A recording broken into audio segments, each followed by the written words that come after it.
wouldn't want to speak for his views, even though I think I know his views better, right? Because people's views update and change. I know mine do, so it's hard for me to express that for somebody else. I don't feel like that's a.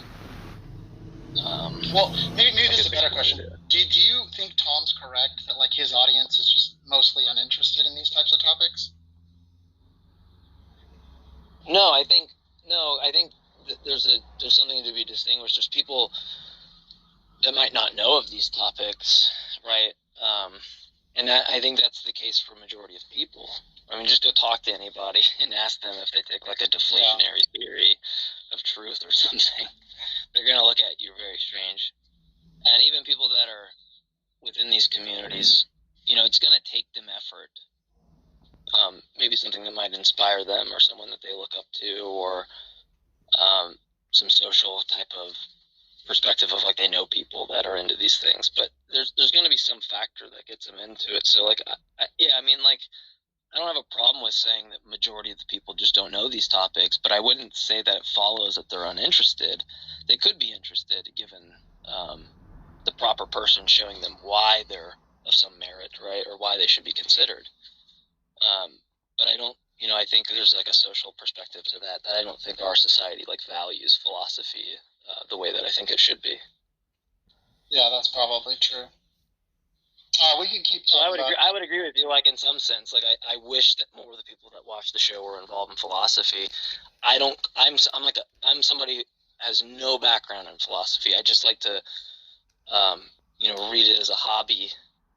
I'm a programming major, right? So I have no background in this at all. I'm not even a good programmer at all.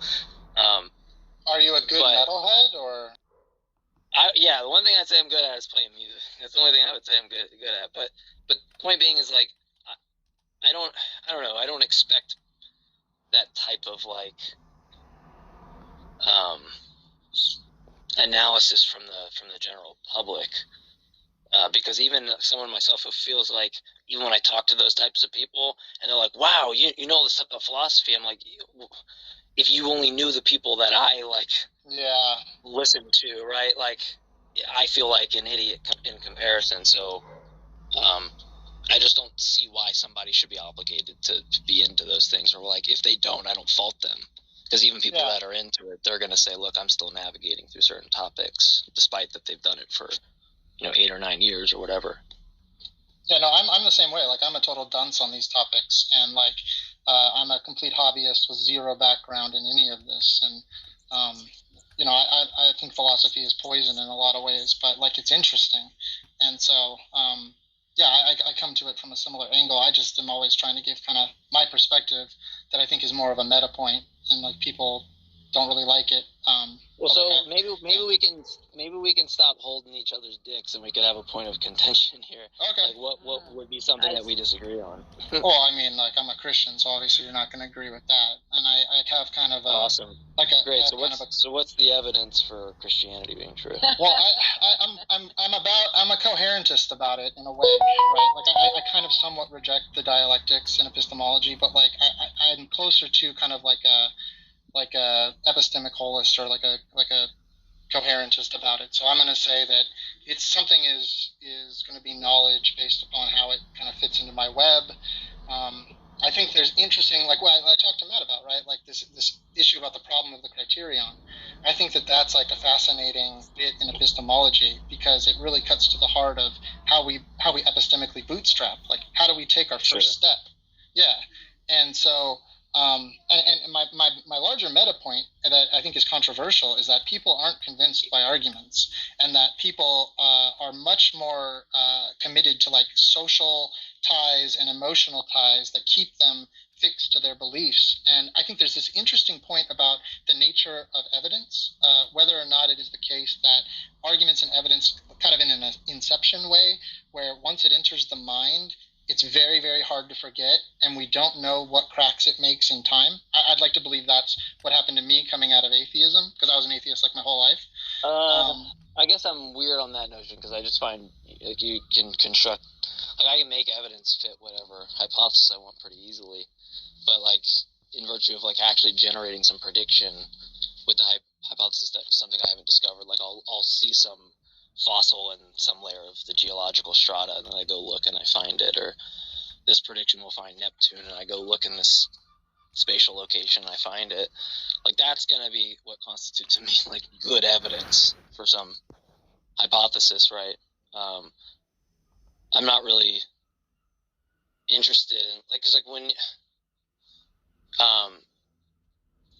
I'm trying to remember what the first point that you had made. If I'm saying like something about how I can, like, if you're saying I construct evidence for God or something like that, I just need to know like what type of, like the way that I look at it, at least, it's like I'm presuming that hypothesis generates some prediction in the future or something, right? It's not just going to be something that you could arbitrarily or like post hoc fit into the data or have some motivation that fits in the data. Yeah, I guess that's a question of like the kind of like if it is or is not non-overlapping magisterium, right? Is God a hypothesis that we test like Newton? And obviously, like I'm very persuaded by all the critiques in philosophy of science, like the failure of verificationism, the issues with Popperian falsificationism, the Quine-Duheim thesis, demarcation, all of that stuff. Like I'm very persuaded by that stuff. So, in terms. Well, sorry, I'm trying to cut you off. I'm just curious because like I'm still not really understanding like what you actually take to be evidence for the Christian God. Well, so for me, I think there's like a host of things for me personally that constitute evidence for God. Now, the meta point that I try to make is that what's persuasive to me isn't necessarily persuasive to the next man. And that's right. That's right. I'm sorry to cut you off. That was actually the point I wanted to say. I'm so sorry because you said you don't think arguments are necessarily convincing, right? Not necessarily. Yeah, sure. Yeah, but if I pointed out two things that you hold to be true, and I construct some argument to show that there's like an entailment of a contradiction, you would think that argument's forceful, right? Well, so this gets into the issue of soundness in some way, and I think that the meat of most discussions, right? Like you can have a deductively valid argument, but of course the meat of all the conversations is about the soundness, and that gets into issues about meaning and like how we're using the soundness terms. The soundness is granted if you accept like these are two things that you accept to be true, so we don't have to worry about the soundness, right? Because you take the premises to be true. All I would be doing is showing. Oh, I see what you're saying.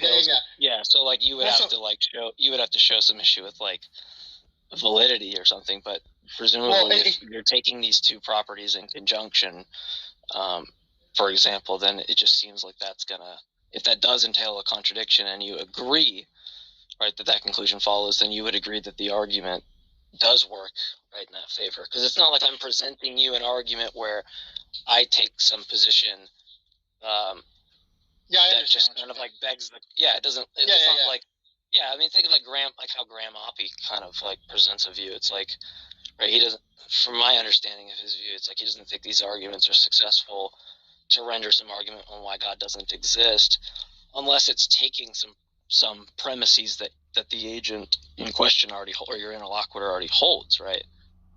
And in that case, I'm just curious if whether or not you would think that is a successful argument, because I would agree with you. I'm kind of more concerned in a lot of cases on showing why someone's view entails a contradiction on premises that they accept. Yeah, no, I get that. And oftentimes when someone presents like an apparent, because obviously there's a difference between an apparent contradiction and an actual contradiction, and a lot of the times our notions in how we're constructing the deductive syllogism are going to depend on how we take these apparent contradictions to be, right? Because often people want to bring up contradictions like with the Trinity or various other things that just seem like a straightforward contradiction. And honestly, when we get into the issue of logic itself and contradiction and metalogical concerns, I honestly think it gets even more tricky, because just the fact that there are dialetheists and the fact that many valued logic does seem to have application, and like de Troyer, for instance, like denies like the law of excluded middle, and I don't think that his argument is terrible. there are these instances where it appears that paraconsistent logics, subclassical logics, have application, let alone non-reflexive logic in quantum physics. Like, that is a trip. Like, the idea that the law of identity could be up for grabs in understanding, quote unquote, the fundamental nature of reality.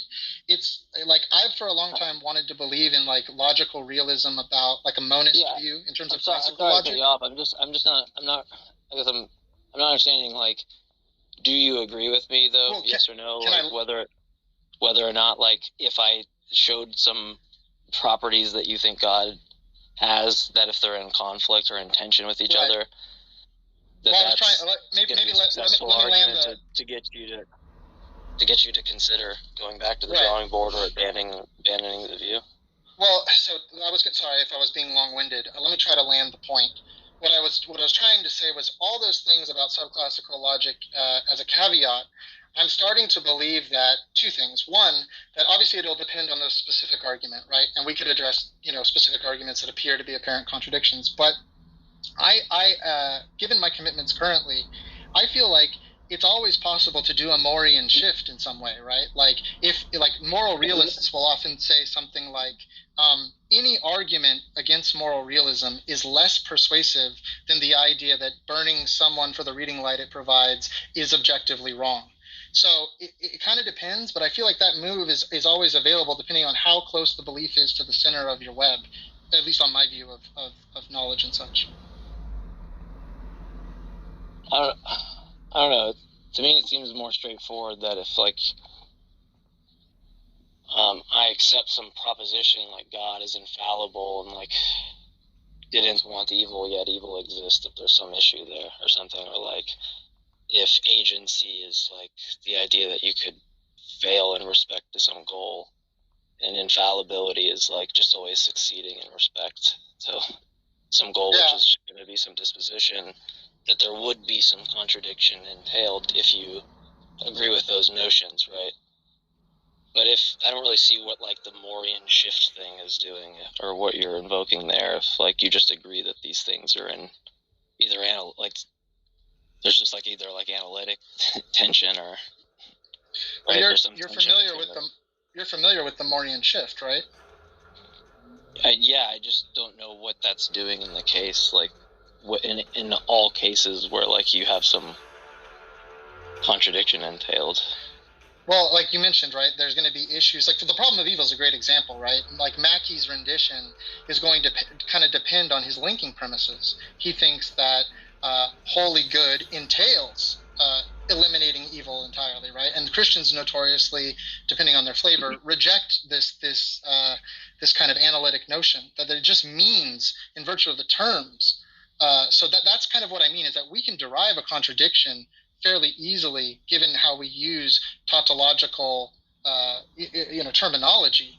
But, like, that gets into kind of the whole circularity of analyticity and how meaning is derived. And I just think these things are a lot more complicated because, and this is I think this is also part of why arguments by themselves aren't, like, perfectly persuasive, because it depends on how you're constructing them. Like, I assume that people have rendered many arguments to you, and I doubt that you would just accept Christianity on just a valid and sound argument, right? I mean, if it's valid and sound and the conclusion follows, why wouldn't I? You might object to how they're using the terminology, right? If I agree with what they mean by the terms. Yeah, I think that's the if, right? So, it's just that's why these debates have gone on for thousands of years with, like, very little resolution. And that's kind of how I take. I don't know, because, like, maybe we can just prop up when it happens, right? Because I don't have that much time. I actually have to go, and, like, I'm missing something right now. Well, that's fine, but I feel like we've avoided the whatever evidence or whatever it is that you have for Christianity or whatever topic, right? Because, like, if you, because maybe we can just try this in real time. If you think that there's evidence for God, you could just present it, and then we can go through the analysis there. Well, yeah. So like, my personal experiences, both from, like, assessing the arguments in totality, rejecting my. Well, what I'm saying is that assessing, if you can just, I was saying that my arguments for my atheism previously, assessing my arguments for my atheism previously and feeling that those were undermined in terms of like how I thought my worldview was based. And then I just want to know what you consider as evidence for the Christian God. well, I mean, my commitments now are like much more broad. Like I'm going to say that like, God is the evidence for God is some combination of our moral intuitions, the natural world, my experiences that I've personally had praying and in church, which I understand aren't like communicable in any meaningful way. Why should any of those expectations be expected under theism? What do you mean? Why should there be any expectation under theism? Like why are you deriving that expectation? Isn't it consistent that a God exists? You mean like I'm making a hypothesis and then seeing if there's... Yeah, let me just ask you this way. Is it consistent with a God existing and not having moral intuitions? Sorry, I'm not understanding your... Yeah, there's a world where there's a world that's created by a God and there's no moral intuitions. Is that logically impossible? Maybe I would say it's metaphysically impossible. Like I'm committed to saying that the moral intuition is written on our heart, and I think when I assess you're just telling me Romans 2:15. I'm aware of that, but that's just going to present a different problem that you wouldn't be able to tell the moral code because what's actually written on your heart is what's good. But if you're just what I'm asking is like, presumably you think that if God exists, there's evidence for it, and you generate some type of prediction. And what you're saying is consistent is like these moral intuitions, but I'm asking like why that would even be expected on theism. Well, I don't think it's... Sorry, go ahead if you want to. I want to tag in because you asked the question, what is the evidence for a Christian God? And my answer would be the same way. I'm not interested in your answer. I'm interested in his answer. They gotta go soon anyway. That's fine if you. Yeah, so that's why I said it's not necessarily I view it not necessarily non-overlapping magisterium, but I don't treat God as like I've got this hypothesis and then I see what's expected on theism. Like I think it's much deeper than that. Sorry, did you not want to hear my answer? Sorry, go ahead, David. So it is basically the Holy Spirit convicting the world, meaning all the people, of sin. Meaning that it just means that there's time and space given to acknowledge something gone wrong, but sin is only in relation to and only makes sense in front of God, and so. All right, this is just gibberish. So can the other person I was talking to? Yeah. So I don't really care. You have nothing interesting to say. Can the other person who's talking give their analysis? Because that's what I was interested in. Hold on. This is... No, I don't. I am not interested. Yeah, that's just gibberish. Can the other person why give their view? Why is that gibberish? Yeah, I was talking to the other person, and you just came in with like nothing substantive. So can the other person? That is substantive because okay. We know what the word. J-Mike, I actually have to go anyway. We could definitely continue this conversation if you're going to be around. I have a call I have to take right now. That's fair. You acted all big and bad to me, like you had some big bad argument. You call it a day. Godless. Listen, these situations are really nuanced and they take a long time to explicate. And like I know you want blood sports, and trust me, I love blood sports as much as the next person. But J-Mike seems like a serious interlocutor that's actually interested in the ideas, and I'm definitely looking forward to talking with him more in the future. You can egg us on, you can goad us, and you can have your blood, okay? Godless, do you debate? Thanks for the talk, J-Mike. I appreciate it. Sure. You don't know. Anyway, can I tell my story? Hey, hold on a second.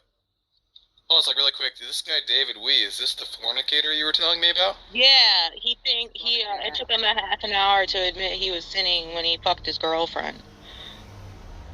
David, you fornicating, bro? Let's go. Well, his girlfriend's not going to be fertile for long, and he has a hard time getting it up. He doesn't look that old. He looks young. Well, I want to actually let him speak for himself, Godless. I wouldn't want you poisoning the well. First of all, hold on.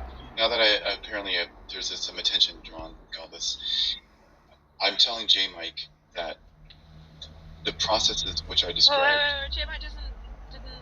Yeah, but hold on a sec, David. Yeah. David, that's true. J Mike said he didn't want to talk to you, but also well, that like. was just when he was figuring Jay, out why how to would talk you not to the want other to- guy. Hold on a sec. Also, just 1 second, bud. Just 1 second, bud. All right. Also, like J Mike is interested in talking to someone who's regenerate. If it's the case that you're, He left. What the fuck?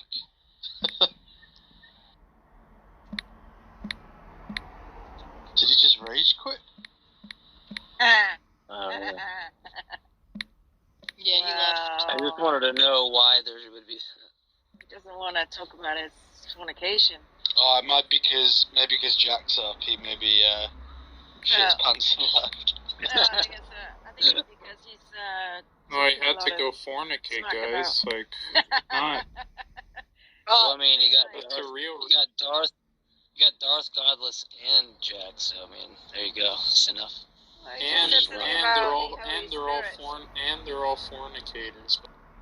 Why isn't the Holy hey Spirit? guys, just let me set up the pieces, and then you can play if you want. But just let me set it up for you. He's Jeez. gone. He's gone. Too many cooks in the kitchen. I feel like I was. I like labeling him as the fornicator. Well, that's right. That's accurate. Yeah, that's why it's funny.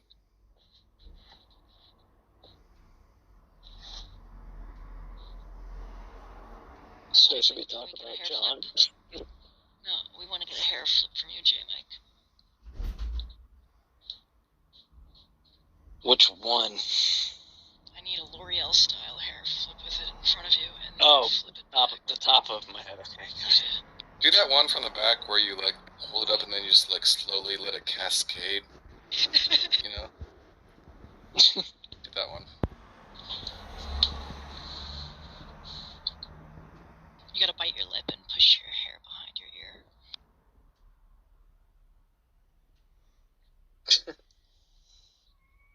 Hater. Well, that got rid of him. If we need to get rid of him, just bring him to fornicator. Call him a fornicator. Yeah, well, I mean, I wasn't opposed to talking to him about whatever he was saying, but like, I just didn't want the other person to be built because like every time he mentioned something, he'd go into some like weird rant about like some meta point that I didn't really get. Well, I think the arguments in this because it's like, I'm just asking for the evidence. Well, there's moral intuition. Okay, why is that? Why is I was that gonna play you expected at the all? clip of John Lee, right?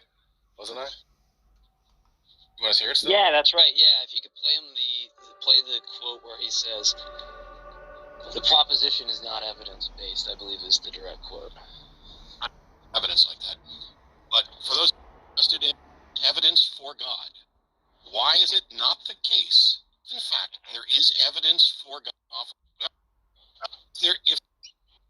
I'm saying yes, there is evidence for theism. Okay. Certainly. If there is evidence for God, why is it that the evidence is not a justification for believing? Well, I mean, believe in God and go to hell. I mean, so what is the John, value of that? John, please try to answer the question you're being asked rather than going off on an irrelevant sermon. If, in fact, there is evidence for God, why is it not the case that belief is then warranted by that evidence? Belief in theism is warranted by the evidence. You just said that it was not. You just said that it was a faith-based position. Tom, I think you played it farther. And then you said there is evidence, and then now you're saying that the evidence is sufficient to warrant belief. Well, it would be that as far as like the faith goes, right? The faith in God, it's something that's given by God. It's not. No, I'm asking you if it's in. You said it's not an evidence-based proposition. So, are you saying there is not evidence for God? Yeah, Tom, you'd have to back up to his quote. Well, I think because there's evidence already for set a it up general to his revelation of God, certainly. No. Right. What I'm saying is, and pronouns he, him from California, says that arguments for God are absolutely worthless. I have my reasons. You can't use my reasons. You need your own. Hey, John, how are you? Hey, Matt. How are you doing? Hey, J. Mike.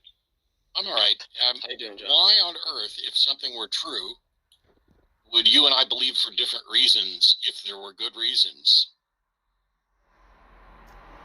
Why would we be? Because we all have individual experiences. Yeah, And, but what I'm saying What is a great answer. that's not how sound reasoning works. If something is demonstrably true, then the evidence is available to all of us and applies to both of us. So, like, if smoking cigarettes increases your risk of cancer, the available evidence would be the reason to believe this. If you have a partner that loves you, the available evidence would be the reason to believe this. Why is God in a category where we can't use the same reasons? right, because it's not an evidence-based proposition. Boom! So you're saying there is no evidence for God? Well, it would be that as far as like the faith goes, right? The faith in God, it's something that's given by God. Is that good enough? Yeah, and then we already played the part where he changed his mind that it was an evidence-based propositions. That's all we needed. And then John wanted to say that when we were talking initially that when I asked him if he made a mistake, because what I said earlier when I came in here was, did you make a mistake? Yeah, the answer is no. That's your way out. That was your way out of it. And you were like, nope, let me double down like I do all the time and make myself look dumb like I do all the time. And that's what you did. Yeah, so are you ready for the explanation now, J. Mike? I mean, you can try. Sure, go ahead.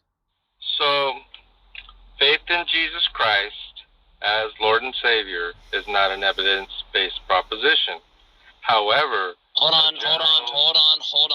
We need to start there.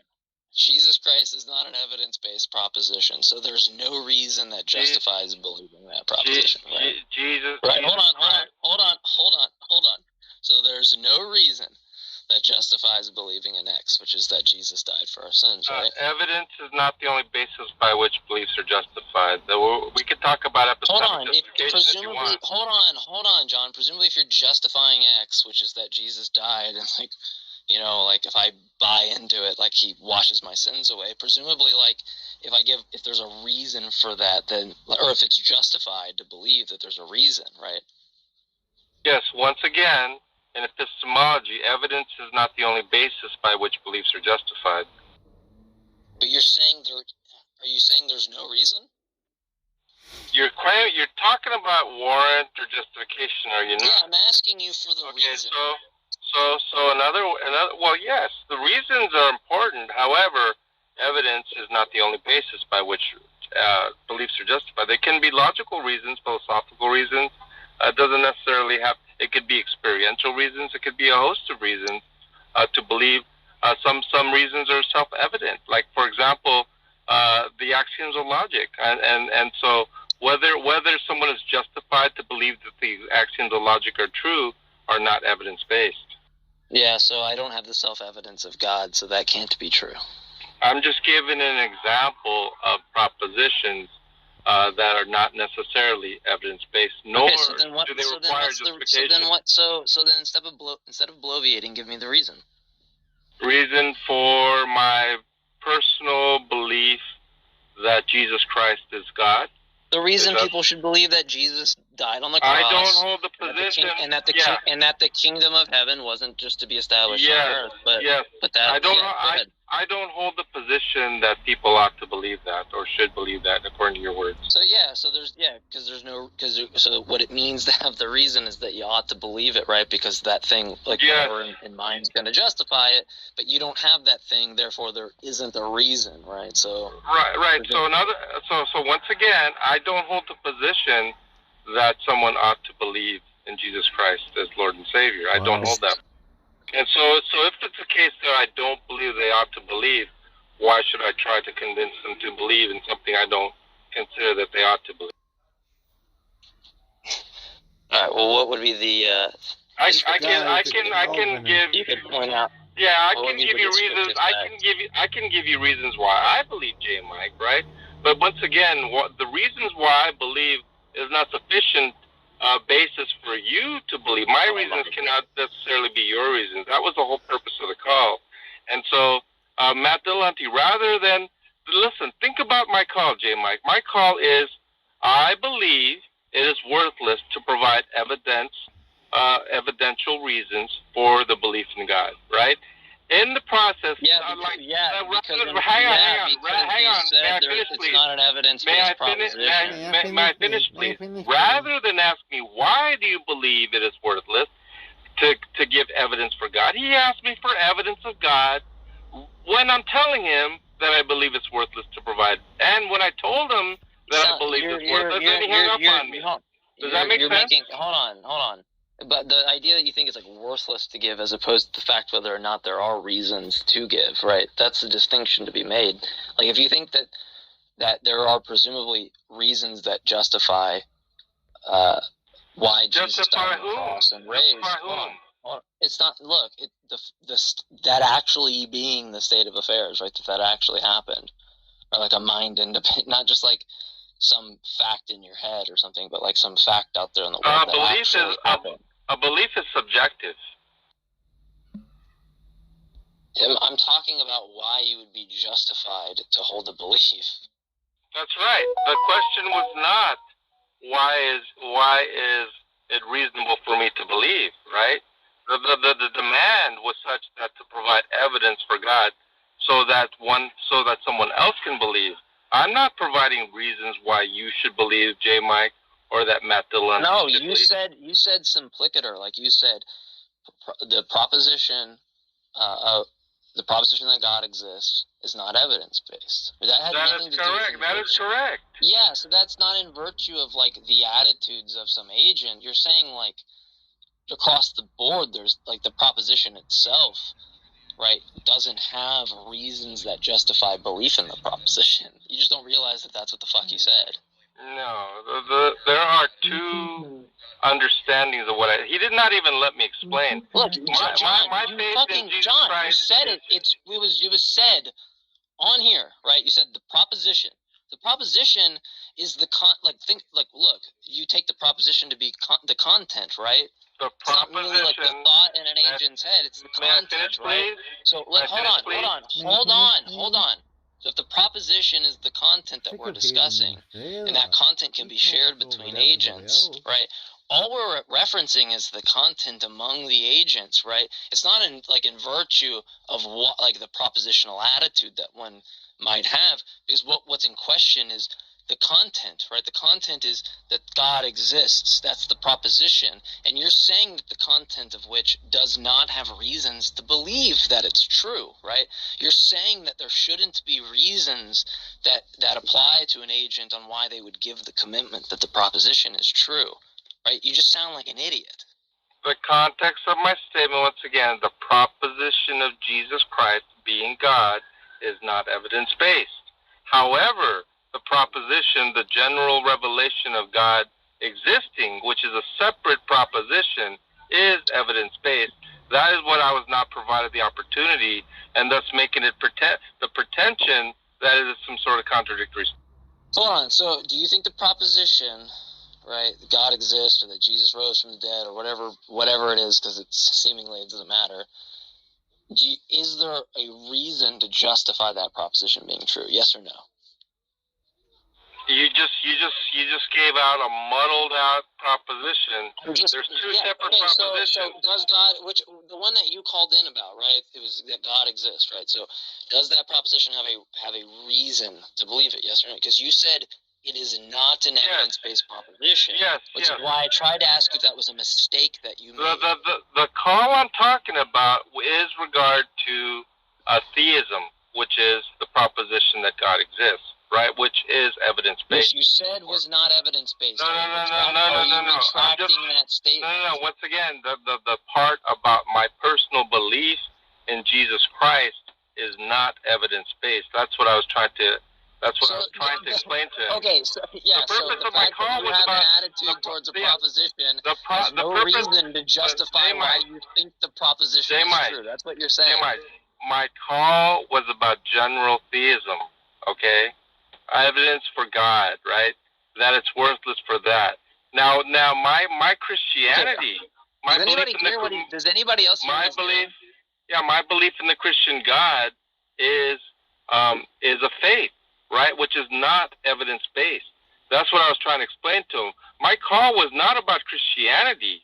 My call was about theism. There is a distinction between Christianity, Christian faith, and John, what the proposition of fuck did I theism. just ask you, John? I asked you about the proposition that God exists, which is theism, right? Right. And you said that it's not evidence. No. So It is evidence based. So there's no. evidence based. Okay, so let's go back. Let's retrack. So then you did make a mistake when you called. No. What I was referring to I'm done what talking. I was referring to was done about talking. I am done talking to your dishonest ass. I'm done with it. You are a dishonest piece of shit, and you should know that. Yeah, like I said, I just explained to you. I just explained to you what I was telling you is not evidence based, and what if is. anyone else wants to talk to him, go ahead, have at it. She's a dishonest piece of shit. It amazes. Hold on. It amazes me that like there was 2 million sperm in John. Think about it. Out of all those sperm, John Lee's the one that won. Like, think about that for a second. Like, that's incredible. It's fucking unbelievable. Yeah, I literally delineated what I was talking about, and you want to take little words that were just really cut off, and the context not able to be provided. That's what you're doing. Exactly what Matt's doing, J-Mike. I have a question for you, John. I mean, it's either the case that you are genuinely interested in what I'm saying. And not only so, I'm I'm not saying interested in what you're saying. Okay, that's fine. Contradicting yourself, and you keep telling me that I called in about this proposition that I say has no reason to believe it, and then now I think that there are reasons, but I just won't actually give the fucking reason on why there is to believe it. Like, there's no reason. Oh, no. I will definitely give you the reason why I personally believe in God, but once again, my reasons to believe in God cannot substitute for your lack of reason. Darth, go ahead, Matt, because Darth's more interesting. So so all I was saying was my call, J. Mike, was simply why I believe that it's worthless to provide evidence for God, right? Arguments for God. That's the reason for my call, and yet somehow, being that the purpose of my call, you have Matt Dillahunty, rather than saying, why do you believe it's worthless? Every time he says that, can you replay the clip where he says that the proposition God exists is not evidence-based? You just play that every time he keeps fucking once saying again, that. you can repeat it all you want, but once again, he's asking for evidence to a caller who's saying it's worthless to give evidence. That's the irony, Jay. I'm not talking about Matt. I'm talking about what your dumbass said. I know what I said, and I can. I know exactly what I said. You do the same thing you do with everything, and try to put a Band-Aid on it. And I could explain. If you notice, he cut me off so often, and I even said something like, "If you're not even letting me explain because you're cutting me off and stuff like that." We're not talking about Matt. Look, we're not talking. No, I am talking about Matt. Your proposition that you are that you're saying you didn't. My Christianity is not evidence-based. Is that fair enough? My Christian theism is not evidence-based. Yeah, there's no reason. Okay, that's fine. So, Darth, I didn't say no reason. Hang on, sir. Evidence, to say that there's no evidence is not to say there's no reason. There can be reason and or evidence. And so when the person says it's not evidence-based, it is disingenuous to say it is not reason-based. Of course it's reason-based. Yeah, so, John, is God causally responsible for all of that? In fact, J. Mike, the faith is reasonable. John, wait, John. But to say so once again, what is common with these lactheists, and I'm surprised you even think this way, J. Mike, is that when someone says they don't have evidence for a particular propositional attitude, you think they have no justification, and you also think they have no reason. That's presumptuous, and it's completely false. And these are the reasons why I talk to these lactheists, and I know that a whole audience, that Matt Dillahunty, you yourself are automatically assuming because there's no evidence, there's no justification, nor reasons. That's ridiculous. Yeah, so, John Lee, is God causally responsible for all events? Here comes Darth again. So what's the answer? Yeah, I mean, okay, so what is the question, Darth? Might as well entertain it. I just I'm posed sorry, I it did. to you. Is God causally responsible for all?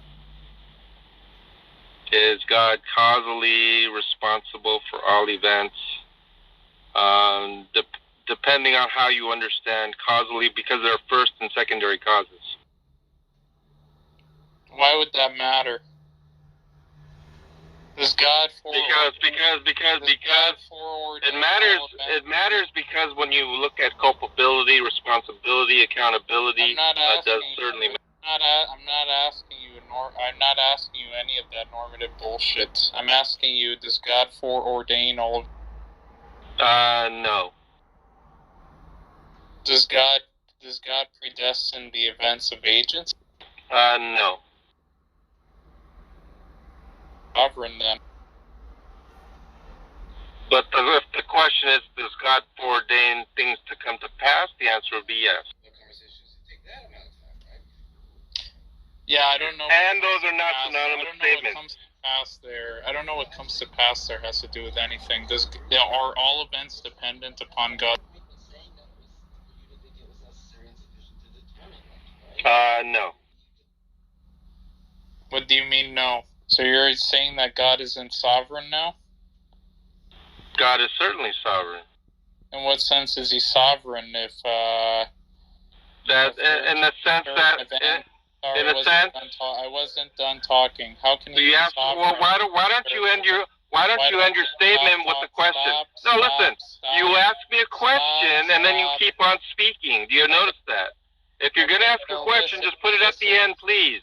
Make all your statements and then ask a question rather than ask a question and then bloviate. Please do that in the future. The question is very simple. How can God be sovereign if it's not the case that all events are dependent upon his will? Yes, and that's what I was trying to explain, and then you cut me off because you wanted to bloviate some more. It is a case that God is sovereign when he permits, in a sense that when people choose to do something... I didn't ask you about... May I even finish, sir? May I even finish? Yes or May no? I even finish? God is sovereign in the I didn't sense... ask you that. God is sovereign, and you asked me in what sense, and I said God is sovereign in the sense that, and then you cut me off. John, it was a yes or no question. Yeah, but you just said permit. No, it was not a yes or no question. Why would I give a fuck about God's permission? I'm saying, does God cause all events, yes or no? No. No. So how is he sovereign if all events aren't contingent? And I was answering that, sir, and I was literally answering. God is sovereign when he permits people to choose to do evil, and he allows it. He doesn't have to allow it. He is sovereign in a sense that he can immediately stop it, strike them dead. He can do a host of things in order to stop it. And that's where he's sovereign. Nothing, absolutely, and let me finish, sir. Let me finish, sir. Nothing happens that he does not allow to happen. So in that sense, when God permits agents to freely sin, God is sovereign in a sense, but does he cause, the question is, does he cause sin? The question is, does he cause sin? No, he does not. When did I ask you about permission? When did I ask you about permission, you dumb fuck? I'm asking you, did God cause those events to occur? And I answered 5 times no. No. Okay, so does God cause the permission of Agent A to do evil? The answer for that would be yes. Okay, so then God indirectly causes that agent to do evil. Indirect causation, what does that even mean? Well, I think you know exactly what I mean. No, I do not. Could you explain that, sir? Yeah, no, you do know what I mean by that. Oh, no, I have no clue what you're just gibberish. That's just gibberish. What does it mean? What does indirect causation mean? Please. That God causes Agent A to do X. Agent A does X, right? Or let's just say like this. No, then I would reject that. I would reject that. I would reject that. A causes B, B causes C, right? You input the law of transitivity. What follows from that, John? Yeah, I would reject that. If that is a definition, then no, I would reject that God indirectly causes. You said that the entailments of my statement was indirect causation. Once you explained it, I would say no. That's not what I'm denying your definition. I'm denying indirect causation based upon how you just defined it right now. So you're denying transitive causation? No, I am rejecting That's how indirect. I am denying indirect causation as you define it, because God does not cause evil. This is what I'm saying. I'm saying that given the law of transitivity, it would follow that God causes us to do evil. The law of transitivity is fine, but you're assuming that God causes evil. That's how I define. That's how I use the term here. So are you now saying that you deny the law of transitivity? No, I'm saying that the law of transitivity does not apply to the sovereignty of God. What's the argument for that? I just explained it to you. It's not the case. No, you just. It is not the case that God causes evil. It is not the case that God causes evil, and there's some transitivity understood. Nor is there some sort of indirect causation, as you claim. That's just a claim. I reject. That's a claim. That is your claim. That is your claim. That is not my term. You said that you denied. Listen, Darth, if you're going to continue to interrupt me, I'm just going to disengage. You know that, right? You know I'm going to disengage if you keep over talking. I'm going to let you talk. Hopefully you'll let me talk. What is the argument for the law of transitivity not obtaining? The law of transitivity is irrelevant to the sovereignty of God. No, it is irrelevant. This is the argument, right? Because if you're construing causation in such a way where A is God and God causes us to do B. But He doesn't cause us to do B. That's what I'm trying to say. Right, how many times do I say God doesn't cause us to do B? How many times do I have to tell you? If God does not cause, Sir, you're interrupting me again. If God does not cause B, then the law of transitivity does not apply. Yeah, well, that's just, I don't care what that. And therefore, God does not cause B. That's just God does not cause B. That's just your belief, John Lee. What's the argument? The argument is God does not cause B because such that's the case. That's the conclusion, dumbass. What's the premises for that? What's the premises? You're over talking me again. I'm literally telling you why God does not cause B. Why does the fact that I'm over talking you matter? Because you're asking me a question. You're asking me a question. I'm answering your question, and you cut me off every time you ask a question. And I answer your question every time. Every time. I give enough space so you could elaborate on what your views are. Now tell me, what's the argument against transitivity? Yes, God does not cause B, and if it is the case that God does not cause B, dumbass. If it is the case that God, there you go again. You're just cutting me off again. Listen, I'll tell you what. I gave you enough chances, Darth. I gave you enough chances, Darth. I'm just going to disengage at this point.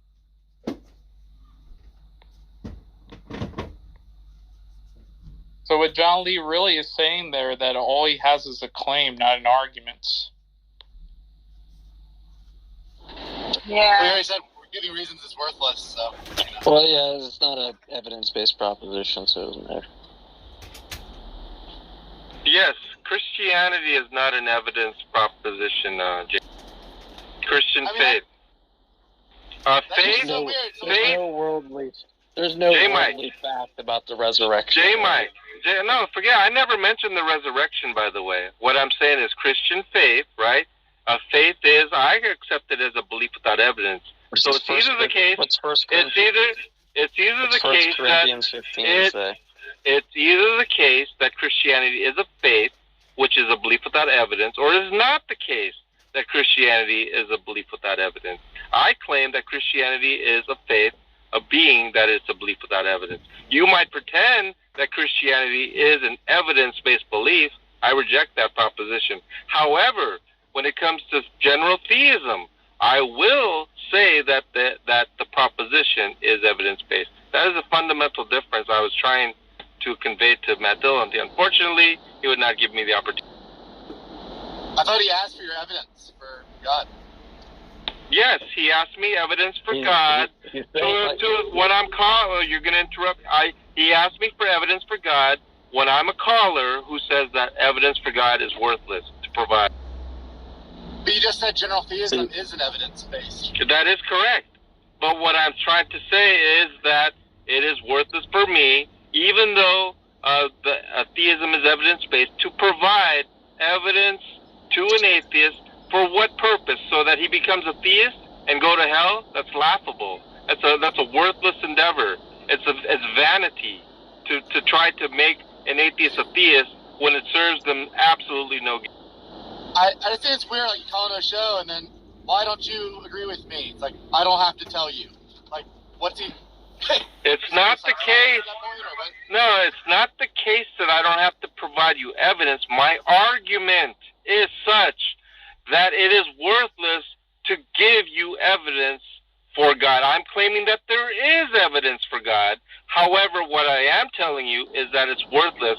And so if that is the purpose of my call, it is disingenuous for the host to ask me evidence for God when the caller is saying that it's worthless to provide evidence for God. The proper question for such a host would be, why do you believe it's worthless to provide evidence for God? Not give me evidence for God. So when someone asks you on the street, like, why are you a Christian? Would you just say it's worthless for me to tell you? Oh, no, not at all. Not at all. I think it's definitely, but those are two separate propositions. Give me evidence for God and why are you a Christian are two separate propositions.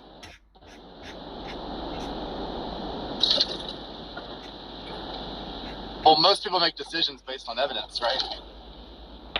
I would disagree.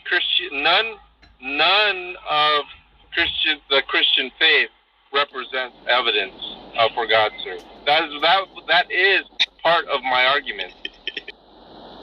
Yeah, but like the guy was trying to quote you insurance on the call last night, and you were asking for his evidence on why it would be good to switch, right? Like you want him to give you reasons why you should switch your policy, right? No, actually that is false. The person's name was Daniel Nero, and he was providing unsolicited information, of which I did not request whatsoever. He wanted to shove it down my throat when I was not even requesting it. That's the difference. Isn't saying that it's unsolicited, of which you didn't request, redundant? That's right. Sue me. It's unsolicited, of which I did not solicit. I don't know, like, I feel like if Darth Dawkins was talking to an atheist, and the atheist said, I just don't have to give you reasons why I'm an atheist, I just think it. I just don't think he would find Wait a minute. No, I do give reasons why I'm a Christian. Listen, I will give you nothing. When you say, why should I believe in God? Can you provide me evidence for God so I can believe? Things like this. I'm not going to give you nothing. Nothing. Absolutely nothing. That's far different than, can you tell me why you personally believe in the God of the Bible to be true? I will certainly spend the time to tell you why I believe the Bible is true and why the God of the Bible exists. Those are two separate propositions. Why couldn't you just tell Matt on the show why you think the Bible's true?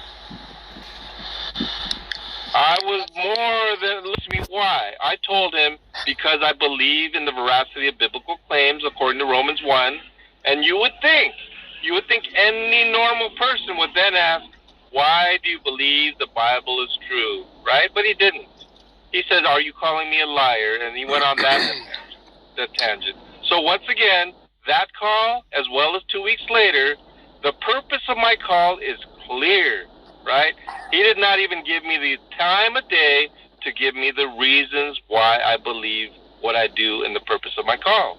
It was two very clear beliefs that I expressed. He never asked me for why I believe what I do, ever. Well, you don't have reason. What do you mean I don't have reason? You're talking about blind faith, right? No, sir. No, sir.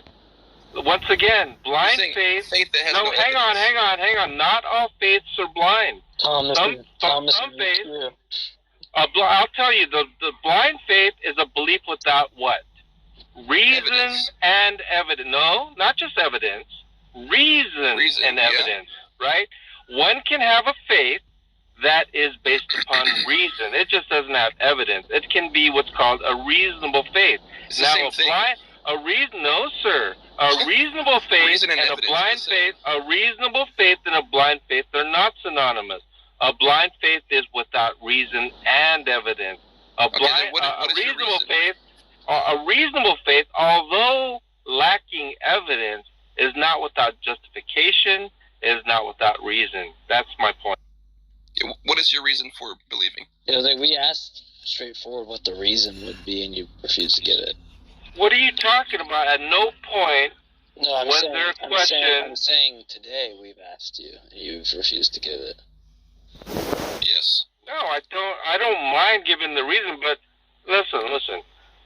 The reason for why I believe is a question I'm more than welcome to talk about, but the question. Hang on.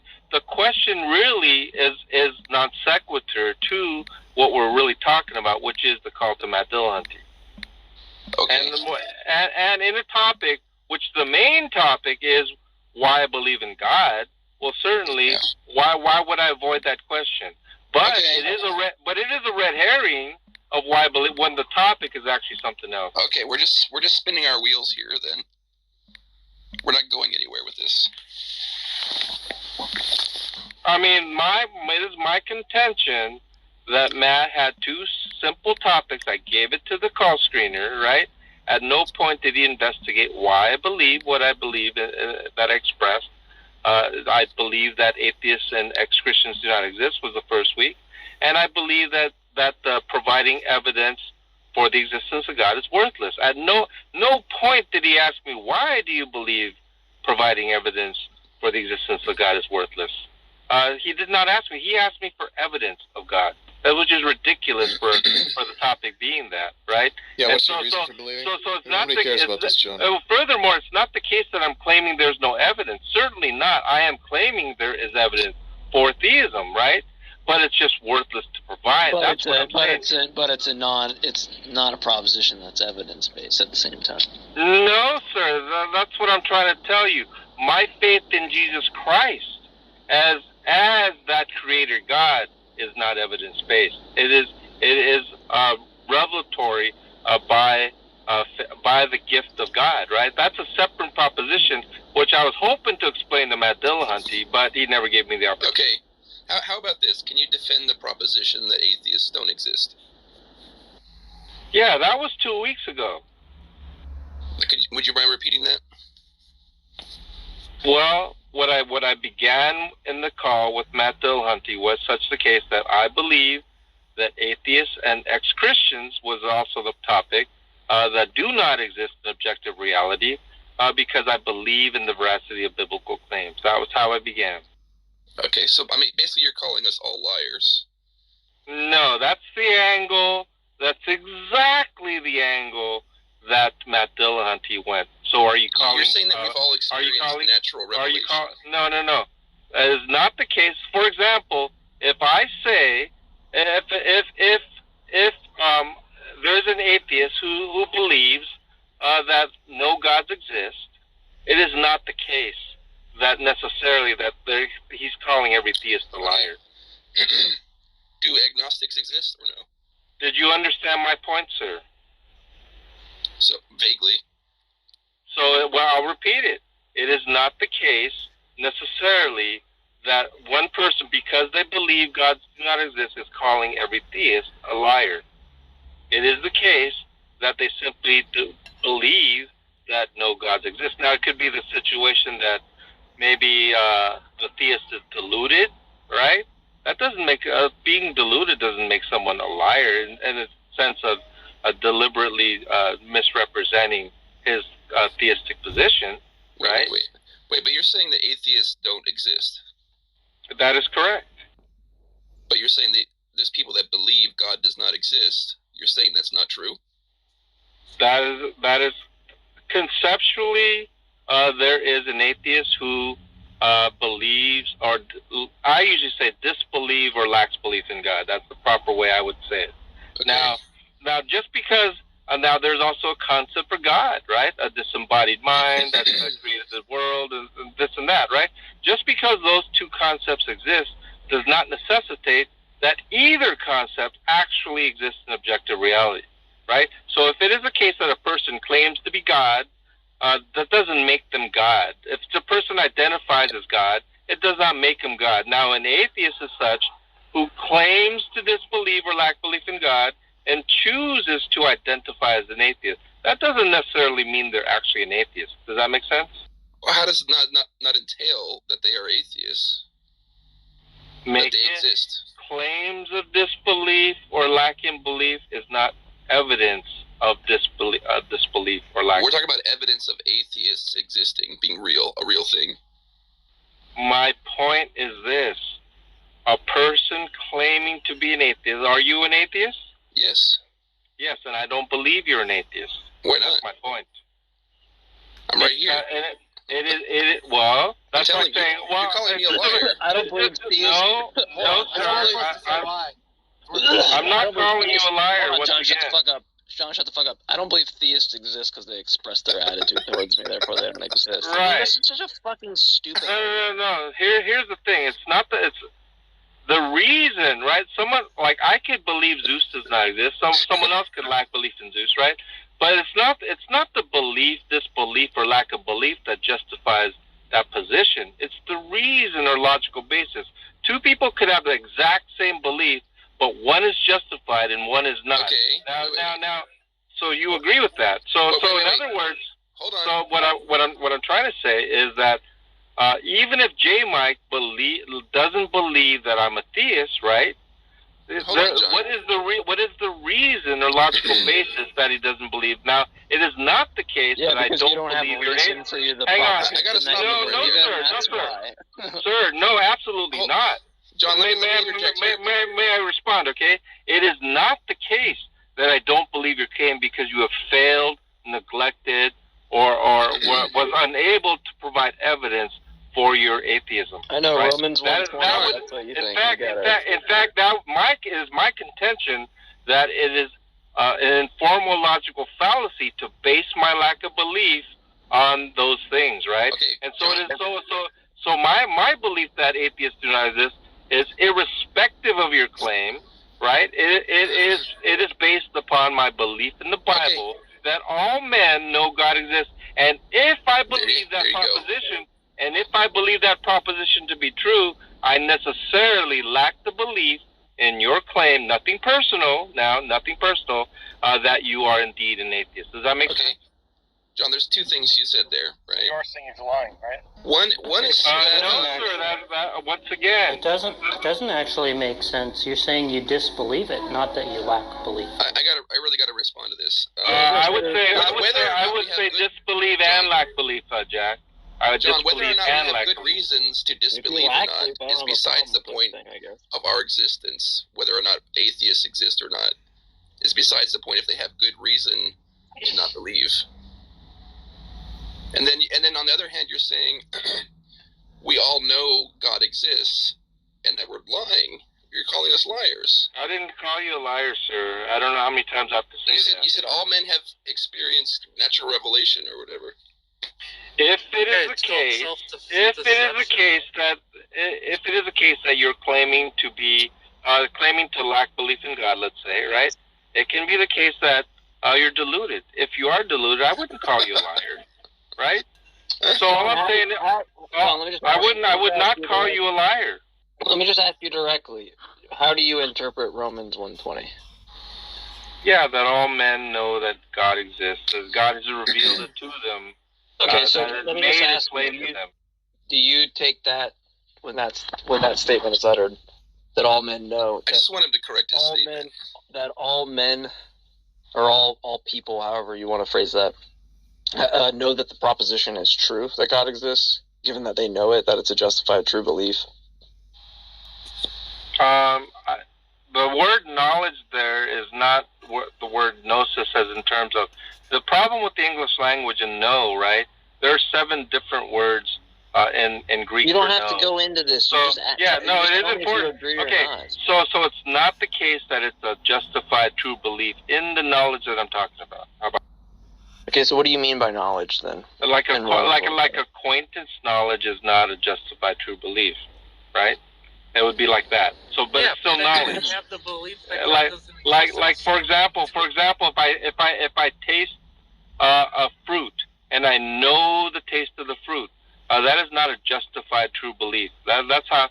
So in other words, what kind of knowledge is it talking about in Romans 1? It's talking about what's called epigenosko, and we can get into that word. But all I'm saying is it's not a justified true belief. Yeah, that's fine. Then they can have the belief that God does not exist, and it doesn't conflict with that. I just want to finish up with John here.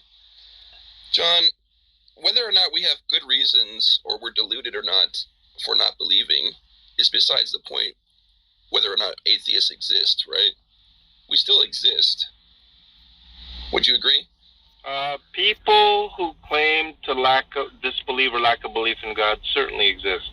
But just because they claim it doesn't necessarily mean that it's true. Certainly, there are those who identify as an atheist, right? But any idiot can identify as God. It doesn't make them God just because they identify as one. Whether we claim something is besides the point, whether we believe it, right? I don't get it, dude. Like, you give a whole different ridiculous Genesis story because you don't want to take the literal interpretation of Genesis, but then you'll be a literalist about this. Like, are you saying that we claim to not believe? I do. Wait a minute. That's a side question. But I do take a literalist interpretation of Genesis 1 just to let. Are you saying we claim to not believe but are lying? How many times are you going to ask you that? Are you going to ask me that? I answered you already 4 times. Not clear. It is not the case. I'm calling you a liar. It can be easily the case that you're simply deluded. So we are authentically atheists. What's the response to what I said? I just want him to acknowledge this, that we are atheists that exist. He's not going to acknowledge that. He's already told you back in court.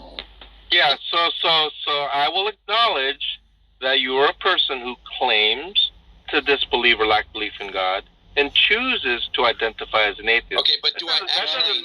So I will acknowledge those 2 things. It doesn't necessitate that you actually disbelieve or lack belief in God. Okay, do I actually disbelieve in God or not?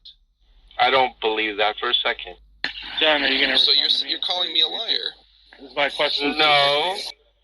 No, if I tell you I don't believe, you say I don't believe, you don't believe. If a person says God exists, and if you say you don't believe me, are you calling me a liar? Say that again. If I claim, may I finish the statement, please? If I claim that God does not exist, if I claim that God exists, Rex, and your response is I don't believe you, would I be justified to say that you are accusing me of being a liar? Which part is he not believing? So so in other words, all theists are liars. Hold on, John. Hold on. If you put it that way. The question, because this was a trick question. Which part is he not believing? That you believe in God or that God is real? The proposition of the claim. So that would be that God is real, right? It is either the case that God is real or not. He doesn't believe it is the case that God is real. However, I am the claimant of that proposition. He believes you believe right? it, and that's all. And Shut up. No. I'm making. He believes you believe it. That's all he has to say to not call you a liar. No, it is not the claim that I believe God exists. Okay, it is the claim that God exists. Do atheists believe God doesn't exist? So the question is, if he doesn't believe the claim that God exists, right? Is he calling me a liar? No, he says that yes, he is. No, it is not.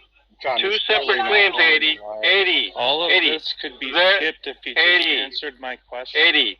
There are 2 separate claims. I believe that God exists. That is one claim. And God exists. That is a different claim. Yeah. Well, you're not accepting my claim. So I'm not talking about I believe that God exists, right? It is a claim God exists. Right. And when I asked him, he says I don't believe it, right? Is he calling me the liar of the claim that God? He said yes, Haiti. You want to put words in his mouth now? This is the 3rd time you did this today. Listen, This is the third time you did this today. Listen, the atheist says, I believe no, shut up. The atheist says, I don't believe in no gods. The theist says, I believe there is a God. Neither of them are lying. Right. I'll give you another point, No, Rex. you're going to respond to what I said. No, I'm not going to. And so, Rex, I'm having a conversation with Rex. So, in a sense, Rex, right, if I claim I believe God exists, do you believe me? I will accept your claim about personal belief. Right. And so my question is, what justification do you have to believe my claim that I believe God exists? I just take you at your word. I give you the benefit of the doubt. You have blind faith in my claim. Would this be correct, No. sir? You have no reason and no evidence to... it's reasonable to assume you're telling the truth. Oh, so in other words, I cannot possibly be lying? You could be. I could be. I could be an atheist Pope perpetrating a Christian fraud. Yeah. Could I not? Yeah, And but so why would you assume what that reason? about No. Once again, being that I've provided you absolutely nothing but a claim that I believe that God exists, what would be the evidence for you to believe that I actually believe in God to exist? What would be the reason, sir? What would be the evidence? Because there's no good reason for you to lie about such a thing. So once again, do you think that Hang on, sir. May I finish? Do you think that no good reason actually serves as reason or evidence? It's a probabilistic thing, right? Oh, it's a people don't usually lie about. Such things. So now let's examine this. So you said it's a probabilistic thing, quote unquote. Do you mean by probabilistic knowledge? Is that what you mean? Yeah. And so what? So you have a reasonable assumption. You have mathematical variables to provide the statistical probability I have whether prior experience to judge future, events. Oh, so now you're appealing to experience. This is just even getting more. So you have prior experience to believe that I am telling the truth, that I believe in God. Is this correct? John, it doesn't matter because if the you see where this is going, right, J-Mike? John, let me express something to you. Your attitude towards the proposition is one thing. You could lie. You could state to everybody that you think the proposition is true and be lying and that it's false. But guess what? The content of the proposition remains the same, right? So like the evidence that would be applied or the criticisms and objections would equally remain. It won't.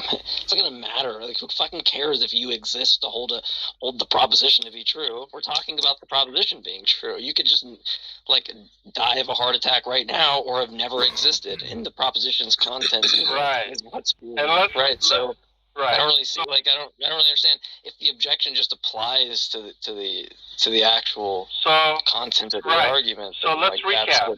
That's what we're discussing. Yeah, may I recap? The proposition is that John believes that God exists. That is the proposition that he has an attitude toward it being true, correct? And so the proposition is John believes that God exists. Now his belief, he's claiming, is based upon no reason. You gave me evidence. Hang on. You said no reason. In other words, no reason to believe otherwise, right? You have no reason to doubt me, you might say, right? And so I'm asking you, is no reason, right? And you're somehow saying it is reason. And somehow an absence of reason is reason for, right? That's an argumentum ad ignorantium. Are you aware of that? How's your testimony not a reason to believe something, John? What was that? How's your testimony, especially about your own mental states, the only person that could have access to them, not a reason to believe? So in other words, being that he has no access to my mental states, what would be the reason? What would be the reason for him to think that I actually believe in God to exist, right? My point is this, okay? You claim you have no reason. In other words, no reason to doubt me. You provided no empirical evidence of my mental state. I have reason both to believe you appeal to experience, not to doubt. You appeal to experience and probability, of which I would love to explore, but I mean that's where we would go. I have reason to believe you're telling the truth, and also reason not to doubt. Hold on, John. to doubt the veracity of your claim. John, we don't even have reason that you accept the content of your own words, right? According to that argument, you're just like an automaton spitting out English consonants. Like, you don't even understand. You don't even have an argument, right? You self-admit that you have no logic or argument. It is my claim that Rex has the blind faith that I believe that God exists. That he has a propositional attitude that I actually believe that God exists, and that I'm not lying, that I'm not perpetrating some fraud, that I'm not deluded, and he has all of these things included. However, he has absolutely no evidence nor reason, which is a blind faith, that I believe that God exists. John, I gave you a rebuttal to your reason before. He simply accepted my claim. Unless I get muted by a moderator. No, he didn't. But he so the reason I wanted you he point has no out, reason to the accept your reason claim. said Even you that- don't know you're making a claim. I'm just going to keep over talking. Look, I said your reason for having this belief that atheists don't exist was like Romans 1:20, and you gave your account of knowledge there is some sort of experiential knowledge, which has nothing to do with propositional attitudes. So someone can tell you that they have the belief or they don't have the belief that God exists, and it doesn't even do anything against Romans 1:20, because that's a different kind of knowledge. It doesn't even talk about propositions. It is a proposition. The proposition is God exists. No, Romans 1:20 experience. He doesn't have that belief, Albedo. You don't have any evidence that he has that belief, and we have no evidence that he's actually making this claim. No, I take it that evidence is going to be of people's mental states or their behavior. His statement is evidence in itself. No, He's not making a statement. He's self-admitting. His statement that he believes. You mean my claim? My You're claim, not- my yeah, basis claim, my His claim. unsubstantiated claim. You're not That doesn't matter. He gave me evidence because he said it himself, right? He made a claim. He's telling you that he's just making noises. Like there's meat in his face that he controls, and he's just making noises. Well, the fact that I got it from the horse's mouth, is evidence. Like no, he's not. He's telling you that his own words have no semantic content. Like he's telling you that he controls like meat on his face that makes sounds in the air, but they don't say anything. Like you shouldn't have any reason to believe that he's reporting anything to you about the content. Thank you, Mo. That's my whole point. He's telling that's exactly my whole. He's telling us we shouldn't listen to him, right? Like that's it's not the case. No, I'm not telling what someone should or should You not guys are do. really like straw manning what he said.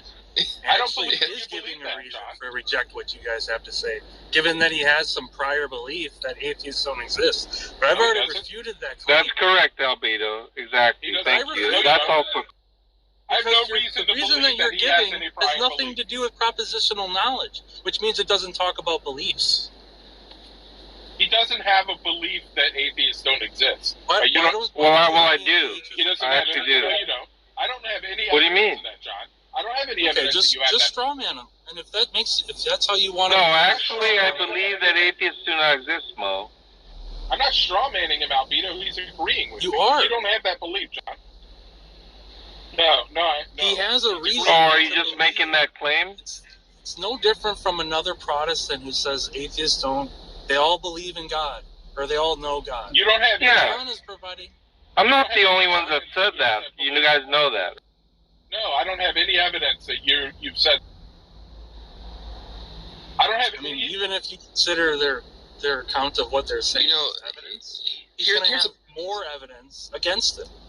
He has no grounding for us to even accept that he understands what he's saying, right? He's telling us. Here's the big point I want to make, is that we can't have a good faith argument if you're going to assume I'm a liar off the bat. I don't assume you're a liar. Assuming you're a liar. If he assumes that the claim that I'm making about my state of belief is not true, then we can't proceed from there. He's assuming think that that your people who statement are can't crazy- even have that value of truth. Like, he's telling you that, like, he can't even evaluate whether your statement is true or false. It's indistinguishable. Well, he should be given the benefit of the doubt at least. Why? Why should he? For the sake of argument. For the sake of having a good faith argument. Wait a minute. Should a psychiatrist believe everything the patient's telling them? You don't have to think that a schizophrenic is a liar to not believe what they're saying. Thank you, Albedo. That's Why exactly am I the only one who can, like... So I'm being gaslit. I'm just crazy. I'm deluded and all this stuff, you know? You're doing neither of those things, Albedo. Well, I haven't heard a rebuttal from John about what I gave. Because he's calling me deluded and stuff. Crazy, you know? Albedo, I don't know that they heard what you said earlier because your volume's a little low. All right, one sec. I guess he wants something from me, but he's poisoning. It's poisoning the well. Poisoning the well. Yeah, to present like adverse information about your opponent before you even begin. Say, oh, they don't really not believe. I mean, I come to the table with the propositional attitude.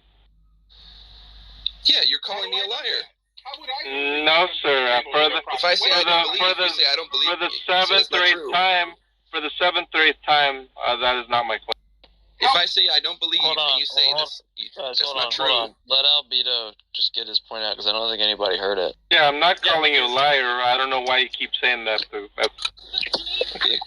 What do I have to do to justify the veracity of my claim? When I ask you, Hold on, John. No, you don't control this, Mike. You don't control. This is not your show. This is not your show, Mike. Oh my God! Stop. So I'd like to finish my conversation. Albedo's been trying to say something for a minute. Just let him.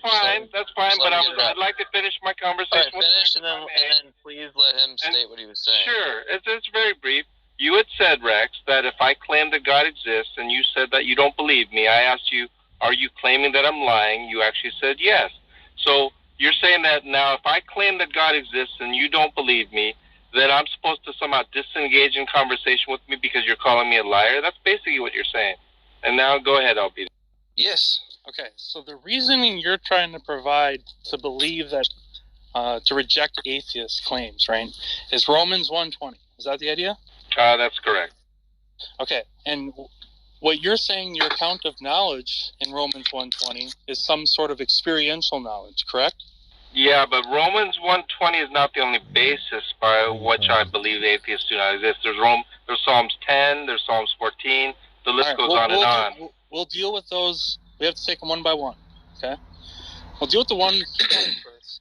And if your experiential knowledge right there doesn't deal with propositions at all, right?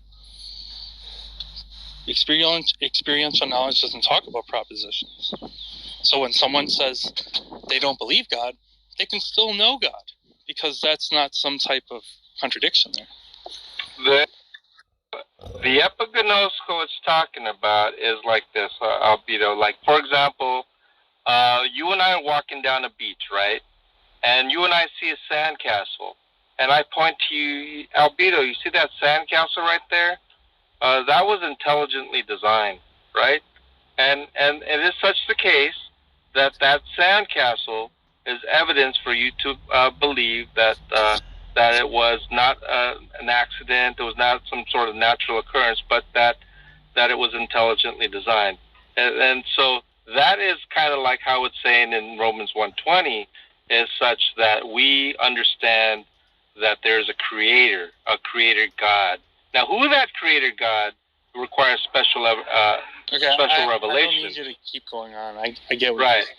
So that's what I was trying to tell J. Mike, that the once it gets to who this creator is, that requires faith.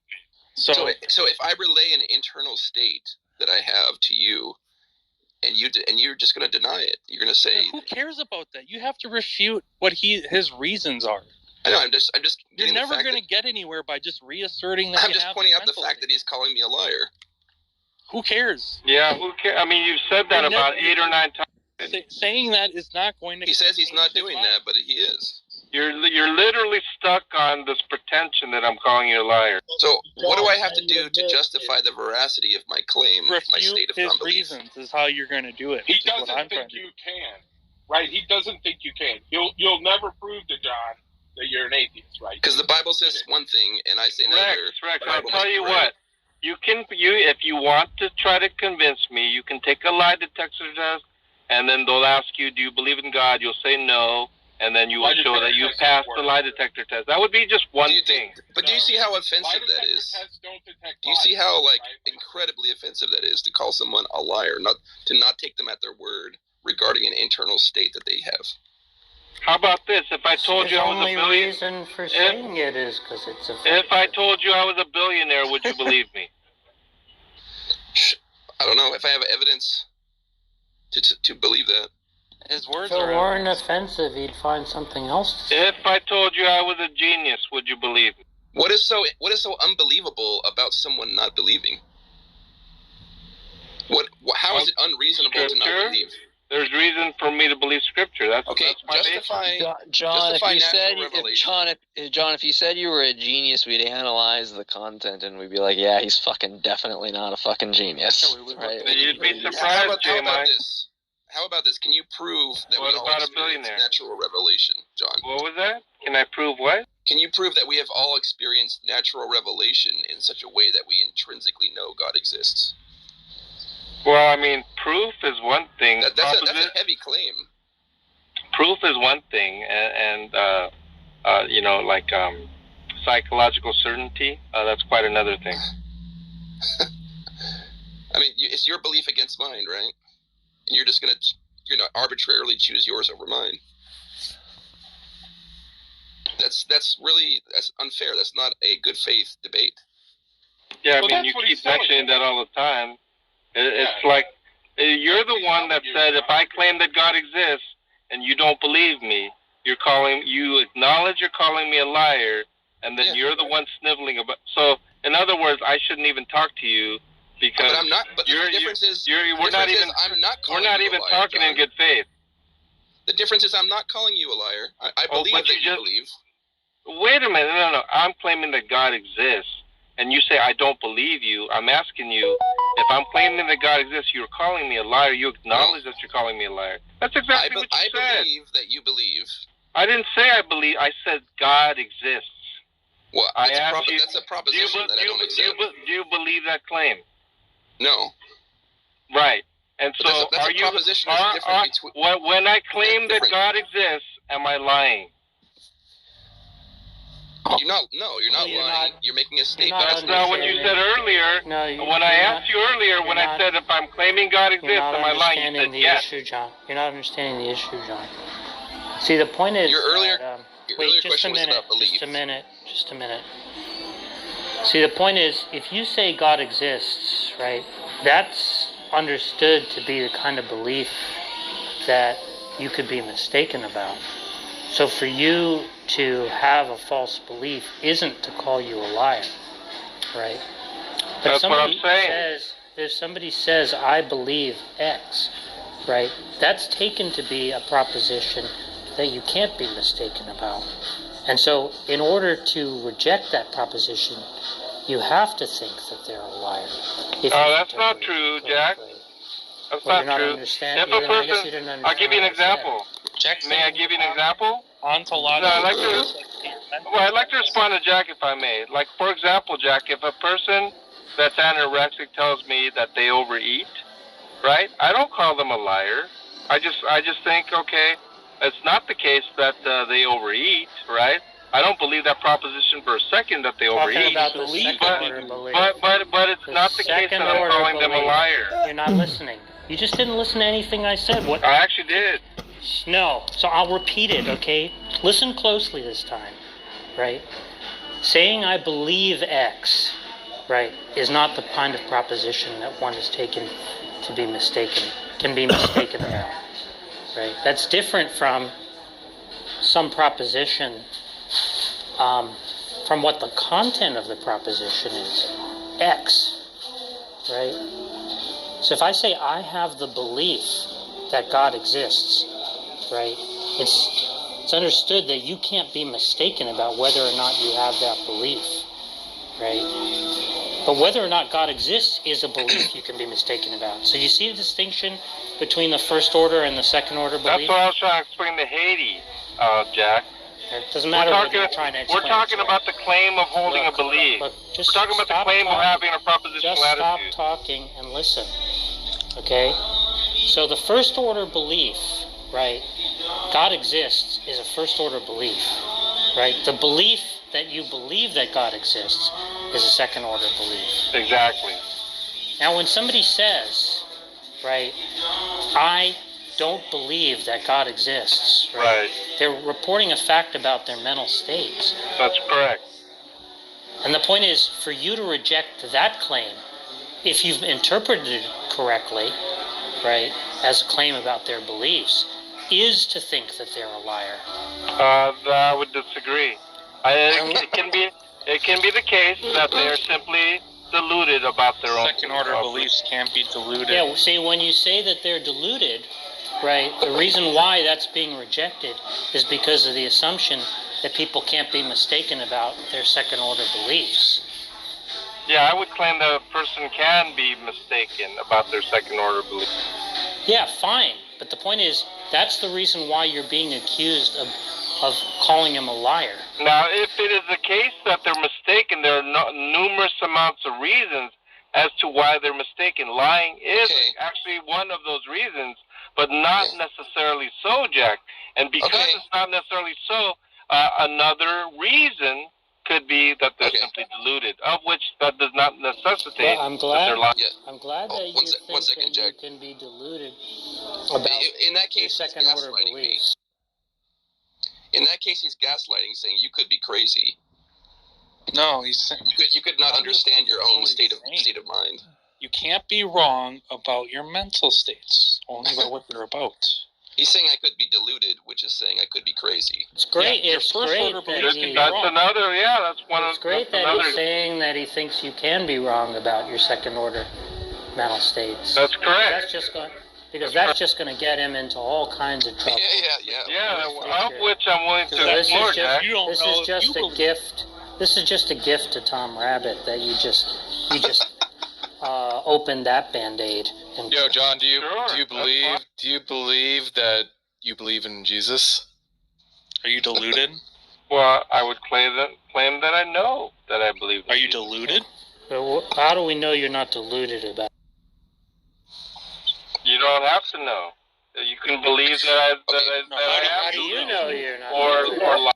How do you know you're not deluded? Could you be deluded, John? Yeah, and here's the difference, Jack. I'm not interested in asking Rex. Have it out already. Jack.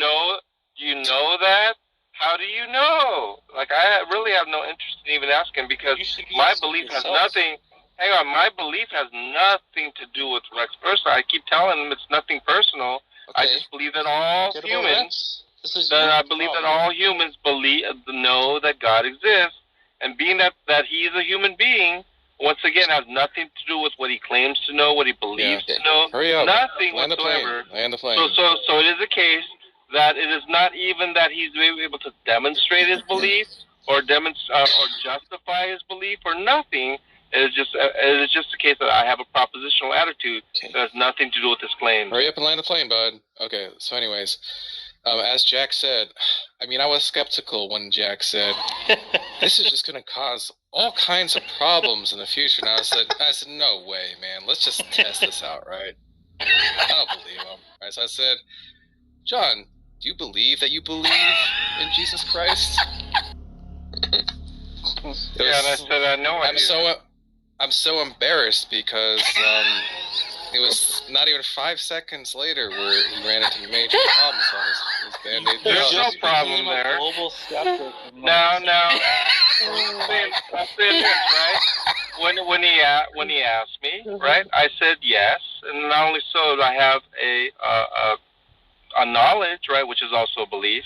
But it is not the case that you're required to accept my claims of knowledge, right? My claims of understanding my methods. And so my point is that you don't know if you can't be sure if you believe it, so you can't actually know that you know it. May I even finish? So it's the case. You might have to walk them through this. So it is. How can you say that you know it if you're unsure if you believe it? So it's not the case that I'm questioning Rex's mental state. right? I'm not trying to have him justify his mental state. I'm not trying to do anything like that. It's just a case that I don't accept the proposition he's putting out there as being true, right? You don't now accept with me, all I'm saying is it's not required for you to believe that I'm a theist, right? You could believe that I'm lying. You could believe that I'm some kind of internet Poe, right? Perpetrating a Christian fraud. Okay. You can believe you can believe that I'm deluded. All I'm saying is that irrespective of whether I justify it or not, right? You can believe whatever you want about my claim. Okay, fine. I have one question. No, Rex, listen. One How can you quick say that I clarifying know X if you don't know, John Lee, that you believe X? See, the difference... How can you possibly say you know? The difference is, you can laugh all you want to, Jack, but the difference is, I'm not asking Rex to justify his claim. That's not answering Tom's question. Nor did I ask You're not Matt answering Dillon Tom's question. or Jimbo. Wait, And John, so, in other words, you're not you answering can Tom's question. no. So you can ask me all the questions. Just answer Tom's question. There's only one that we want. So if you want to try to play some game Just of like answer Tom's KK, question. right? We're not talking No, about the it's- KK principle. We're talking about your belief that you have the belief. Yeah, can I restate that? Is it possible, John? Hold on, Rex. Hold on, Wait, Rex. we gotta wait for Tom's answer. Answer Tom's question. Yeah, I was gonna say we need John to give this answer.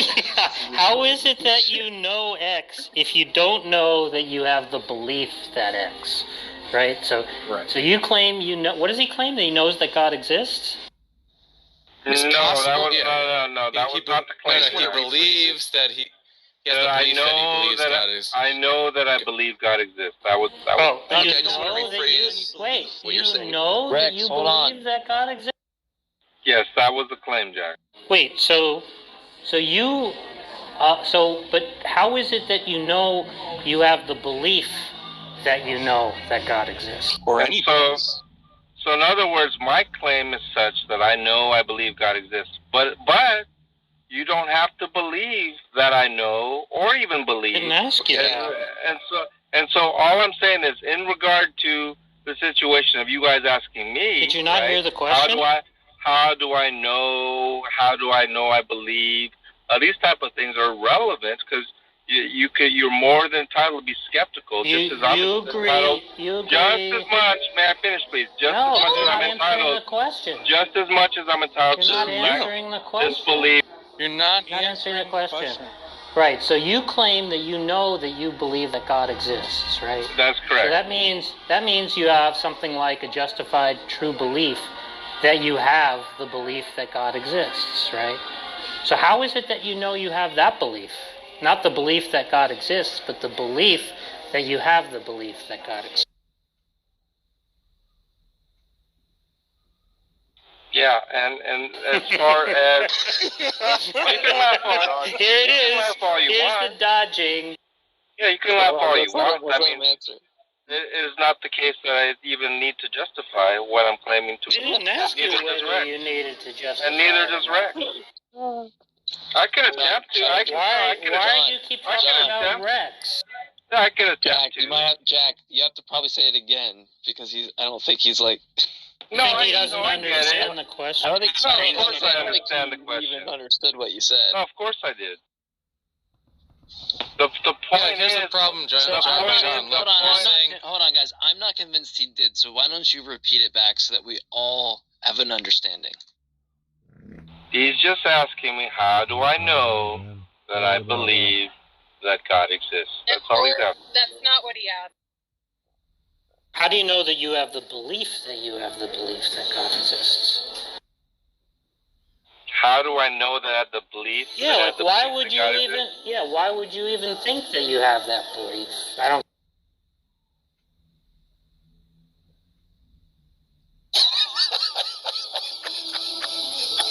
Wow, I really.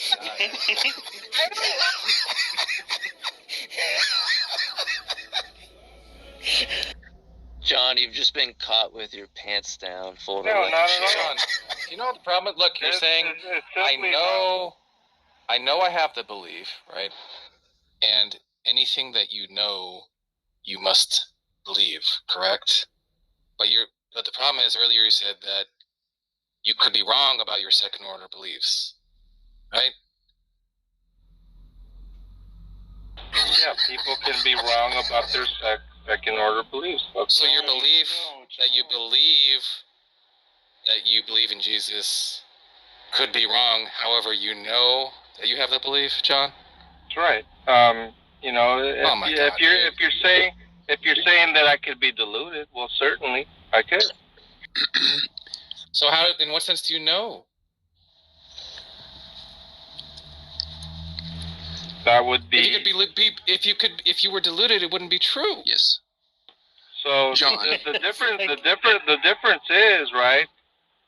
It would be for me, right? It would be the testimony of the Holy Spirit, right? And in that religious sense, with the presupposition. You're just gonna with the presupposition. No, it's not the case that I'm relying on my own mental faculties to justify my own mental faculties. It is the case I appeal outside of my own mind. No, but that's just a belief, though. To the God. That's just a belief. So, but we're wondering how do you know you have that belief? So my point is that I begin with the presupposition of God. That's a belief. But how do you know you have that presupposition? No. A presupposition of God is not a belief in a sense. It's just a starting point. Okay. That's not a proposition you hold to be true? Yeah, it's a starting point. Is it a proposition you hold to be true? Yes. You believe. Okay, so it's a belief. That's what it is to have a belief. So that presupposition is a belief. What we're questioning is not that presupposition, but your belief that you have that presupposition. Let me pose a clarifying question real quick. Fucking brains exploding. John.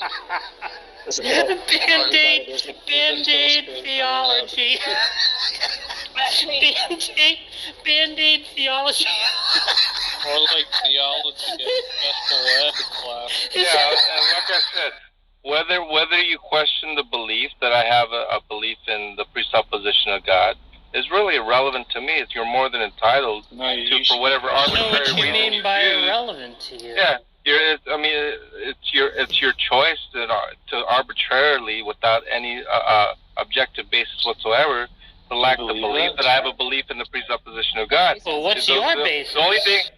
My basis is the Bible, of course. That's just appealing to another belief. But we're asking you. No, it would actually be appealing. Why you have that belief? It would actually be appealing to a proposition. Yeah, the proposition that you hold to be true, which is a belief. Wait, maybe he has an idea where you could be wrong about second orders, but you can't be wrong about third orders, and then you can't be wrong about fifth orders. You're giving him another Band-Aid? And so I hope giving him another Band-Aid? Hey, what? Why stop now? Why stop now? I hope you guys aren't arguing that you can't be wrong about your second order. Okay, this is my question, right? Is it possible that you could be deluded about your own state of belief? I mean, you guys are asking all these questions. Wait a minute. Are you claiming that you can't be wrong about your second order? Yeah. Oh, you are? Yeah. Oh, well, I didn't know that. But That's what I was telling you at the beginning, John. That's why I was saying that that's why you were being accused of calling him a liar, right? Because if he couldn't be wrong about his second order belief, right, then if you interpret him correctly, he would have to be lying. That was 20 minutes ago, John. By the way, I think it's funnier if you imagine John's theology as the Band-Aid ball, and the rubber band ball with Band-Aids, but they're all different sizes. You know how when you get to the bottom of the Band-Aid tin, it's got those little circle ones that you never use. Right. And it's the little rectangle ones, the big ones, the circle ones, just all different kinds. Let me get this one needs a little circle. Let me get this straight. This one needs a big Band-Aid. You're claiming this that one cannot. Wait. You're claiming. All of you guys are claiming that one cannot. The John Lee screen. Wait a minute. You guys John Lee kill screen coming. You guys are actually claiming. You guys are all actually claiming that one cannot be wrong about their second order beliefs. Yeah, that's right. Tell him what second order beliefs are again. Beliefs about your beliefs. Hey, you have access to your mental states, right, John? Yeah, how could you be wrong about that? I think someone could easily be wrong about their own mental states. What? You're saying that to be wrong? You're saying that in the moment that you're believing X, you could be mistaken to believe that you're believing X. Yeah, I am claiming that. Do you think people can be wrong about what they're experiencing? That's the craziest thing, John. Yes, I think. What? Just think about what you're saying. What? You're saying he said that, you could be. Jack, did you hear that? Yeah, did you hear that, Jack? Tell me you heard that. So the pages of the Bible glowing, right? He's not even sure that he had that experience in the moment that it was happening. He could have been mistaken that he was even having that experience. I mean, whether or not the experience was veridical or not. Well, I would in a sense that here's my prediction. He's not going to be able to separate the experience and what Jack said was just that, like, whether or not the experience is veridical. I guarantee you he won't understand that distinction. There's no way. Do you understand that distinction, John? The experience being veridical would be based upon a presupposition that God revealed a knowledge. What is it is not based upon my mental It is not based upon my mental faculties, right? To reason that my reasoning is correct, which is the vicious cycle of atheism, right? Oh, here we go. Here we go. Says Mr. Band-Aid, right? Mr. Band-Aid. Mr. Global Skepticism. Let me pick up on that, please. John, first of all, is it possible that you could be deluded about your own state of belief? That's what he's affirming. Yeah, I just wanted to respond to that. Yeah, of course. I'm a fallibilist, first and foremost. Oh, my God. But, hold on. Now, here's the second thing, is that you have Rex, a jailbreak to get out of that, which is revelation. Rex.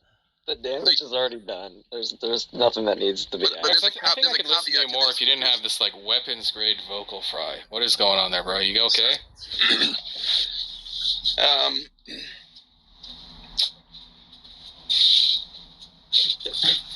The jailbreak he has out of this is revelation, right? No, of course. So is it not possible that I could have revelation about my state of non-belief? Yes, all revelation, as I understand it, is given to both the reprobate and the regenerate. Okay, so here's a good one. It's possible that I could not be wrong, that I could be absolutely true about my state of belief, of non-belief. Yeah, it could be the case if I'm interpreting scripture incorrectly. If I experience some revelation, some intuitive knowledge that I'm correct in my state of non-belief, then it can't be wrong. Well, what I'm saying is that you can certainly be an atheist if it is the case that I'm subjectively interpreting scripture erroneously. Why would that be an issue? Okay, then I'm going to say that I have had special or natural revelation that my state of non-belief is true. And then now we're at a standstill, a standoff. No, just point out, John. Do you experience special revelation? Like, you're entitled to whatever you want to believe. John, do you experience revelation? All I'm telling Rex is that he's entitled to have. No, I mean, you're not even allowing me. He makes Rex a statement, and you come up from left field. Yeah, but what I'm saying is he's coming up from left. I'm talking to Rex, right? And he makes a statement. I'm trying to respond to Rex, and then he comes out a question from left field, and then thinks that, like, by not answering his question, I'm somehow deflecting. No, I'd like to respond to Rex. Is that even permissible? Go ahead. I mean, is this the kind of conversations you have conduct? Go ahead. I'll wait till you answer his question, and then I'll answer my question. Yeah, you could have waited until I finished to respond. John, stop whining. Enough the sniveling. It's okay. Let's go. Let's continue. What do you want to say, John? Yeah, I'll tell you what. I'm just going to take my time, and then I'll just respond to see what I was going to say. Try to remember what you said. Yeah, so I'm claiming that I've had a rational revelation, a rational form of revelation, in such a way that I know I cannot be wrong about my internal state of non-belief. Are you going to deny that I've had such an experience? No. What reason do I have to reject? Okay, cool. Then my claim is just as valid as yours about our state of belief. At that point, you say you have had revelation. I say I've had revelation. We're at a standstill. That's fine. Okay, so what's the problem? So you can't poison a well by assuming I'm lying. Once again, sir, I don't know how many. Well, it's about 12 times now. I'm not accusing you of lying, but you seem to be stuck on that, like Mr. Dillahunt. Well, you're not accepting the veracity of my claim about my internal state of affairs. Once again, me not accepting and me calling you a liar are not the same proposition. Jack may think so. I'm not trustworthy. Well, you're saying I'm not trustworthy. You're saying I'm not trustworthy in my statement. Let's put it that way. No, I would say that I don't trust you. Doesn't mean that you're not trustworthy. There's a difference. I don't trust the proposition that you outline. But as soon as I say I've had a revelatory experience about it, a trustworthy person can easily put out a proposition that one does not trust. Doesn't represent the trustworthiness of the individual putting the proposition out there. Okay. Do you believe I'm telling the truth now that I'm an atheist? No. Why not? Because irrespective of you, I happen to hold a different proposition. Okay, so I can believe that you're wrong, and you can believe I'm wrong, and we're just we can't go anywhere from there. Yes. The one thing to believe. So why are we even talking? Hang on. May I say this? I'm gonna end this. That's fine. It is one thing for me to believe you're wrong, but quite another to say that you're a liar. Do you agree? No, shut up. Guys, we've already had this entire conversation. Why are we repeating it? Because Rex is stuck. Yeah, I agree. It's meme time. Let's do the reductios. Yeah. This is just like silly. Yeah, that's what I'm saying. We can't proceed. All right, Rex. Okay, thanks, Rex. It's pretty silly for him to think that I'm accusing him of being a liar. Thank you for getting rid of him. Okay, so anyways. I mean, one down. Yeah, do you experience revelation, John? Yes, I would claim that to be the case. But you could be wrong about experiencing revelation, correct? Yes, I could be wrong about experiencing revelation.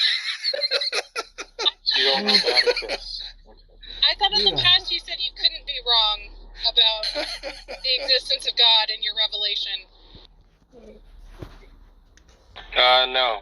I'm a fallibilist. What are you even talking about? I really thought that in the past you'd said you couldn't be wrong about God existing in your revelation. Yeah, you thought a lot of things, Jane. That's often inaccurate. What do you think my complaint is? John, do you believe that you have a penis?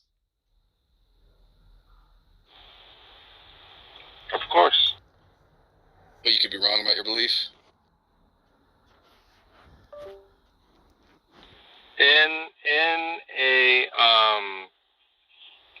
In a fallible state, yes, of course.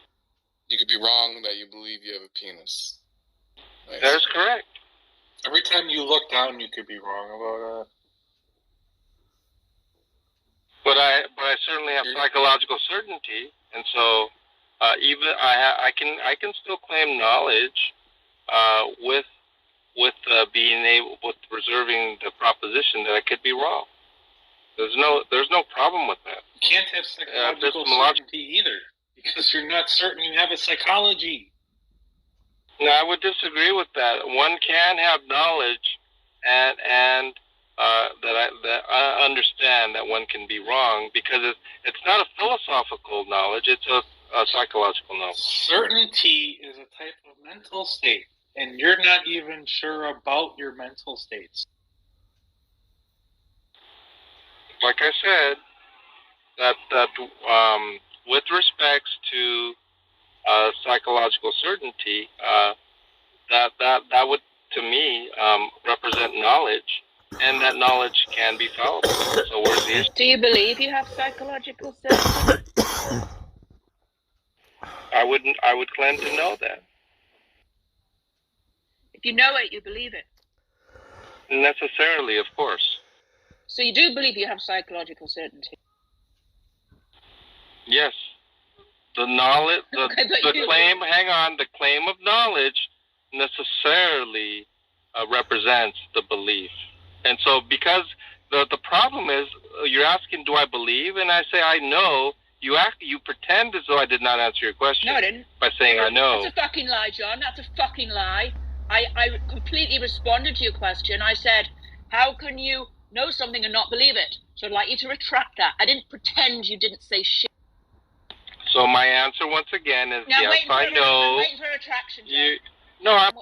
I'm waiting for a retraction. I didn't ignore what you said. I directly responded.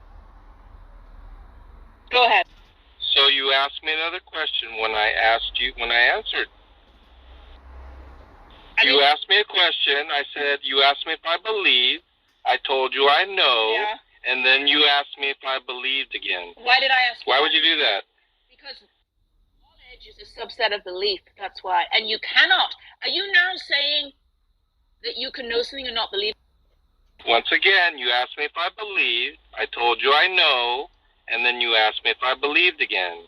When it's implicit in my answer that I know is that I in essence believe, but you wanted me to say I believe when I told you I know, and you're pretending it's not sufficient for your question. It was sufficiently answered that I do believe because I know. So now he's just changing the charge, right? He thinks I should have taken his answer I know as I believe. That's right? correct. Why would I do that? That's correct. Why would I do that? Why would I do that with you? The most uncharitable interlocutor on the planet. You want me just to assume stuff? You want me just to assume stuff? It's either the case that you know that knowledge is a subset of belief and that your question was answered, or I'm going to give this one last chance. You said you believed in your psychological state. We can't just leave it at that. No, we're not going to leave it at that. Oh, I see me getting kicked down pretty soon. Oh yeah, here comes the suicide by mod, guys. Here it comes. I'm trying to avoid it, Haiti. Great, then let's continue. You said, I believe... Then let's continue? You stop lying about me, we can continue. Do you want a suicide by mod? Just let me know and I'll kick you out right now if you want to tap out. It's either that I answer your questions and you kick me down, or I don't answer your questions and you kick me down. You know that's coming, Haiti. Here we go, suicide by mod. Well, let's just give him the benefit of the doubt. You said... I'm preferring just to move on. Right. So you're suiciding by mod because he's not even letting me ask him a question. You said, I believe I have psychological certainty. I actually said I know. Then you accused me of not knowing that also means belief. Remember that? I didn't accuse you of not knowing. That's not what I said. Okay, do you believe you have psychological certainty? I know I do. Is knowledge the same as belief in this context? Knowledge is a belief in all contexts. So that's a yes? I just answered yes. Do you need me to literally say why yes? Do you believe you have psychological... I know I do. Is that the same as believing? It's not the same, but it's a subset of belief, certainly. Do you believe you have psychological certainty? I just repeated. See, I don't know why you keep asking me when I just told you that I know I do. Yeah. Wait a minute. You know you believe now? That's correct. I know I believe I have psychological certainty. But you don't think people can know what they believe? Yes, of course. How can you know what you believe? You just said you can just be mistaken about what you believe. How That's can you right. know what you believe? As a fallibilist, one can know and still be wrong about what they know.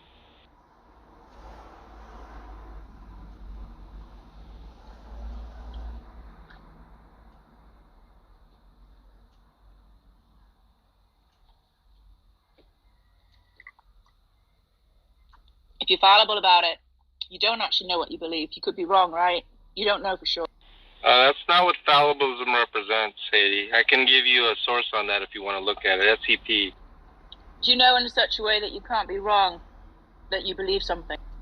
No, as a fallibilist, things I know I can be wrong about. Psychologically, no, that is.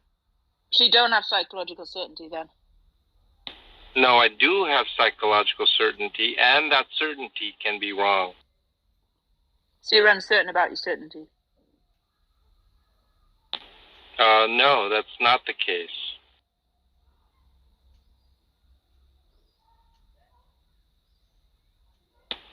I can be wrong about what I'm certain about. That would be the very plain statement. I don't know why it's so difficult for you. Can you be wrong about what you believe? Of course. No. Okay, I think you misunderstood me. I didn't mean the thing that you believe, I meant the fact that you believe. Can you really can you be mistaken about your own beliefs? How many times do you have to ask that? I must have answered it 7 or 8 times. Yes, I can be wrong. Or mistaken, your question was mistaken. Yes, I can be mistaken. For the 8th time. So you can believe something and not believe you believe it at the same time? What was that? Can you believe something but not believe you believe it?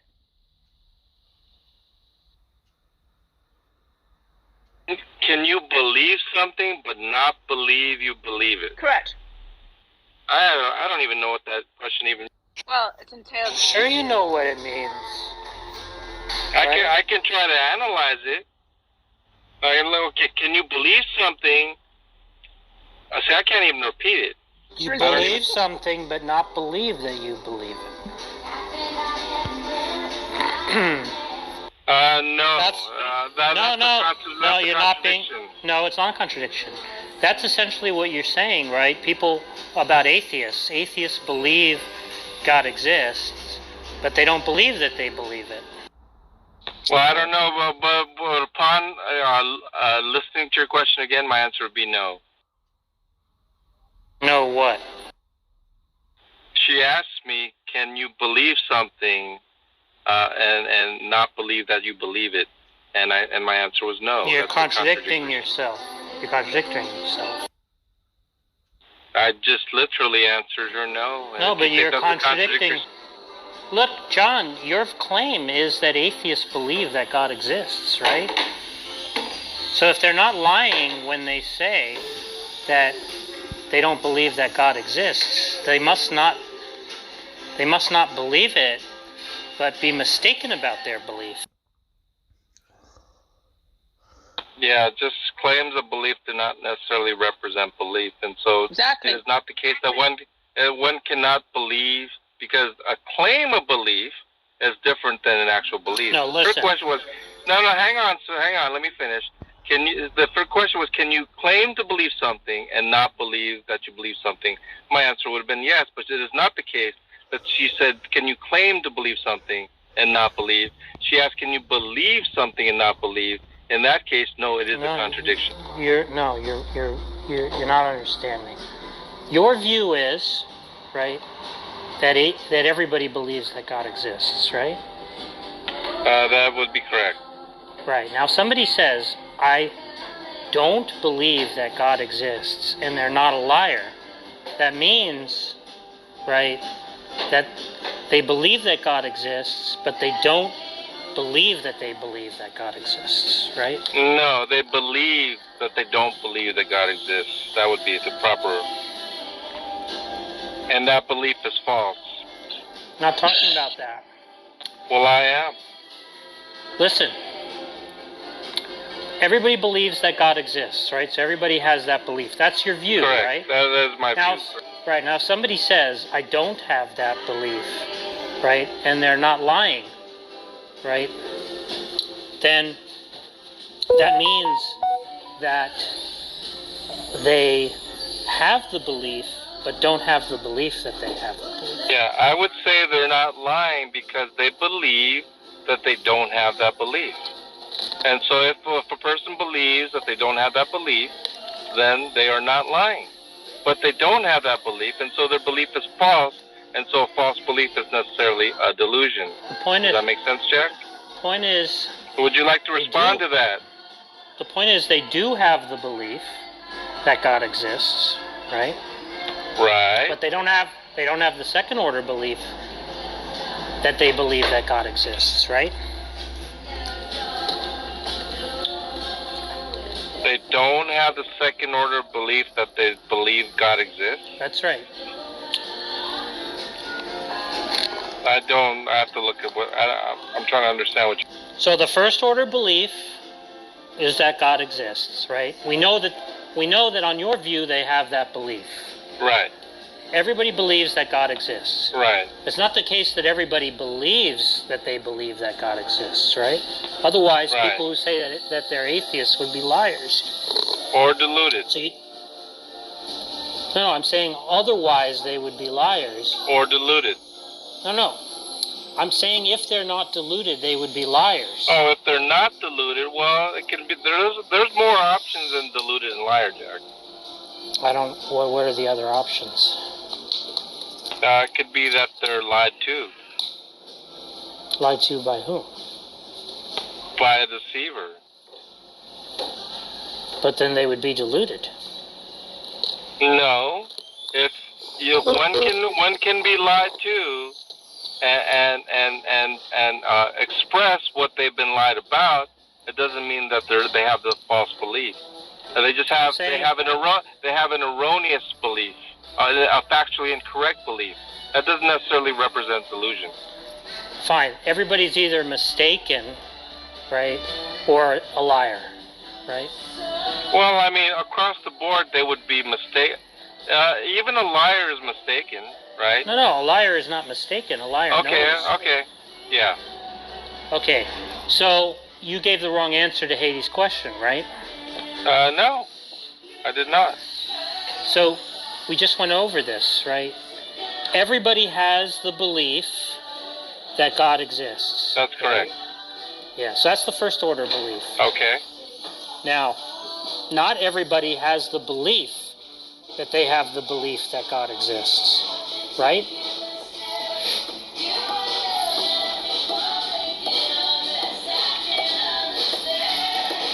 That would be correct, yeah. Yeah, so that's what Haiti asked you. She asked you whether it was the case that somebody could have a belief but not have the belief that they have that belief.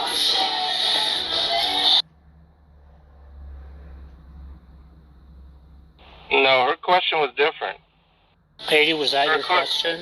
Her question was, can you have a belief that you don't have the belief that God exists? No. Well, that was what Jack just said. No. I just repeated your question. No, your question was not with Jack's question. Yeah, it was. Right, Hades' question is, can you have a belief and not have the belief that you have that belief? And you said no. But that's not your view. You gave her the wrong answer.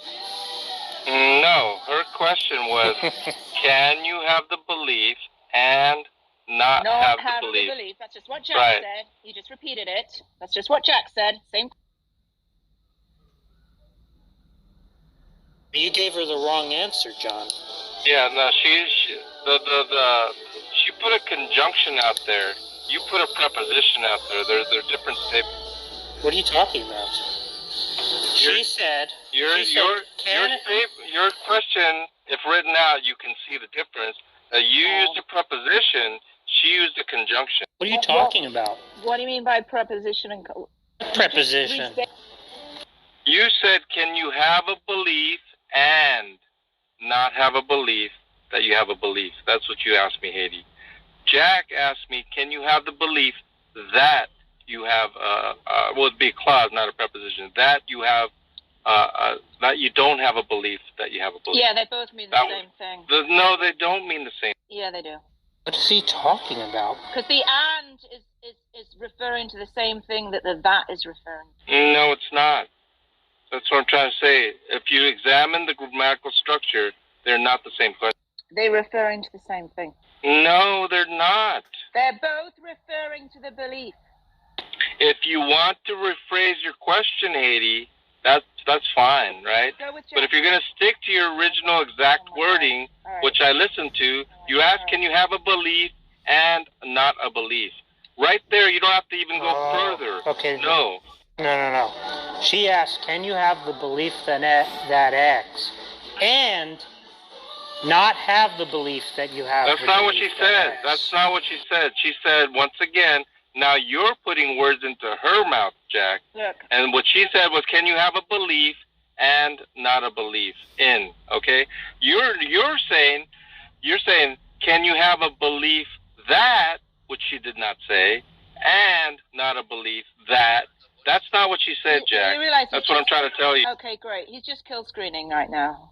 No, it's fine. Look, it doesn't matter. We can check the replay later. There you That's go. clearly Check the question. That's clearly the question you wanted to ask. Yeah, Haiti didn't ask that question though, Jack. That's what I'm trying to tell you. You know, you don't have a very good record, John. When we go back to the replays to check You'd be surprised. You'd be surprised. Tom, is Tom here? John, I'm just going to show You'd be surprised. Does he have a good record when it comes back to going to Yeah, I'll tell you what, Jack. If I had the... Okay. Hold on. Listen, you want to make this about whether I said and or that. That's fine. I'll just grant that I worded it wrongly. And, let's just start with a clean slate. Okay, I'm going to let Jack ask the question, okay?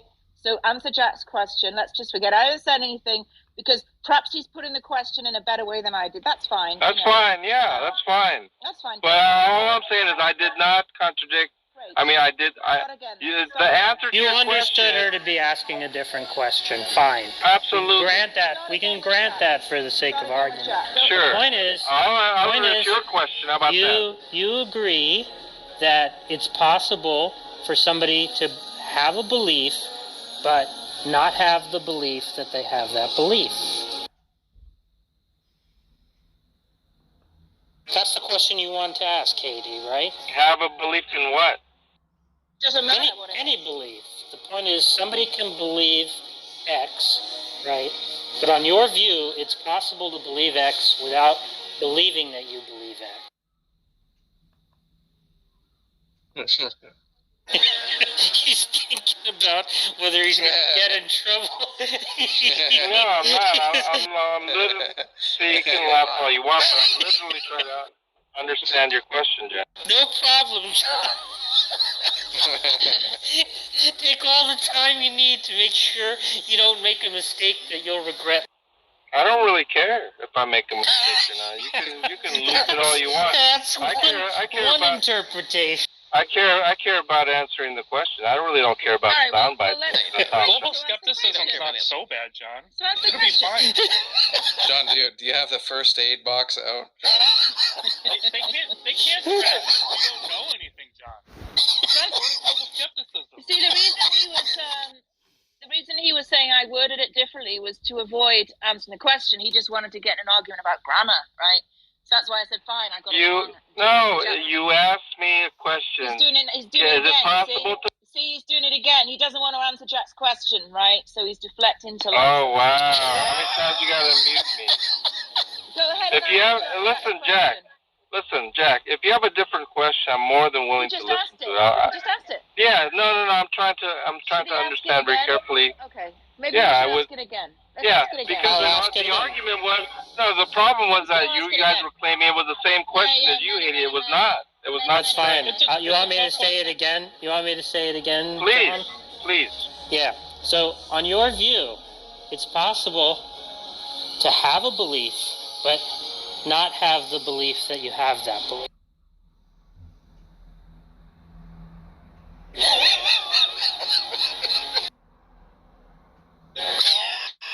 Go ahead, John. No. When you say for one to have a, why don't you just spell it out? You want me to give you an example? No. Just spell it out in the case of what we're talking about. Is it possible? Is it possible to have a belief that what? What belief are we talking about? Any belief. No, not any belief. No, is it possible to have a belief that? Doesn't spell it out. If you belief need, that no. Belief If you need to, no. Why don't you actually have it in terms of what we're talking about? It doesn't matter. Is it possible to have a belief that what? That God does not exist? Is it possible to have a belief that God exists, but not have the belief that one believes that God exists? Okay, that's better. So is it possible to have a belief that God exists and not have the belief? No, I said and. Wait a minute. No, okay. Jack. He's gonna dip Okay, out. hang on. Let's look at the graph. Okay, no, seriously. Why don't you repeat again? Is it possible to have the belief that God exists, but not have the belief that one believes that God exists? Yes, the answer would be yes. Okay. That's the answer to your question. Yes, but Hades' question was no. That's what I'm trying to tell you guys. Saying that was the question she meant to ask, whether she asked. Yes, that's fine. That's fine. That's fine. So my answer is yes. Now, do you want to move on from that question? Let me just try and understand. You're saying it's possible to have a belief that God exists, but not have the belief that one believes that God exists. Right. I wrote the answer is yes.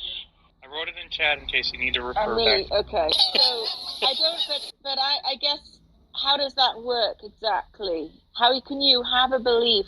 He wants to say something like there are unconscious beliefs. Well, but if he's saying you really know on some level that God exists. Huh? Right. In your heart of hearts, in other words. You've heard that said by many people. So you're saying you can have a belief that God exists, but not believe. Okay, so I guess my question is, how can you not believe you believe what you believe? Quiescent beliefs. How is it possible that you can not believe you believe what you believe? Quiescent beliefs. I don't think quiescent beliefs are what he's after here, because quiescent beliefs presumably. What's a quiescent belief?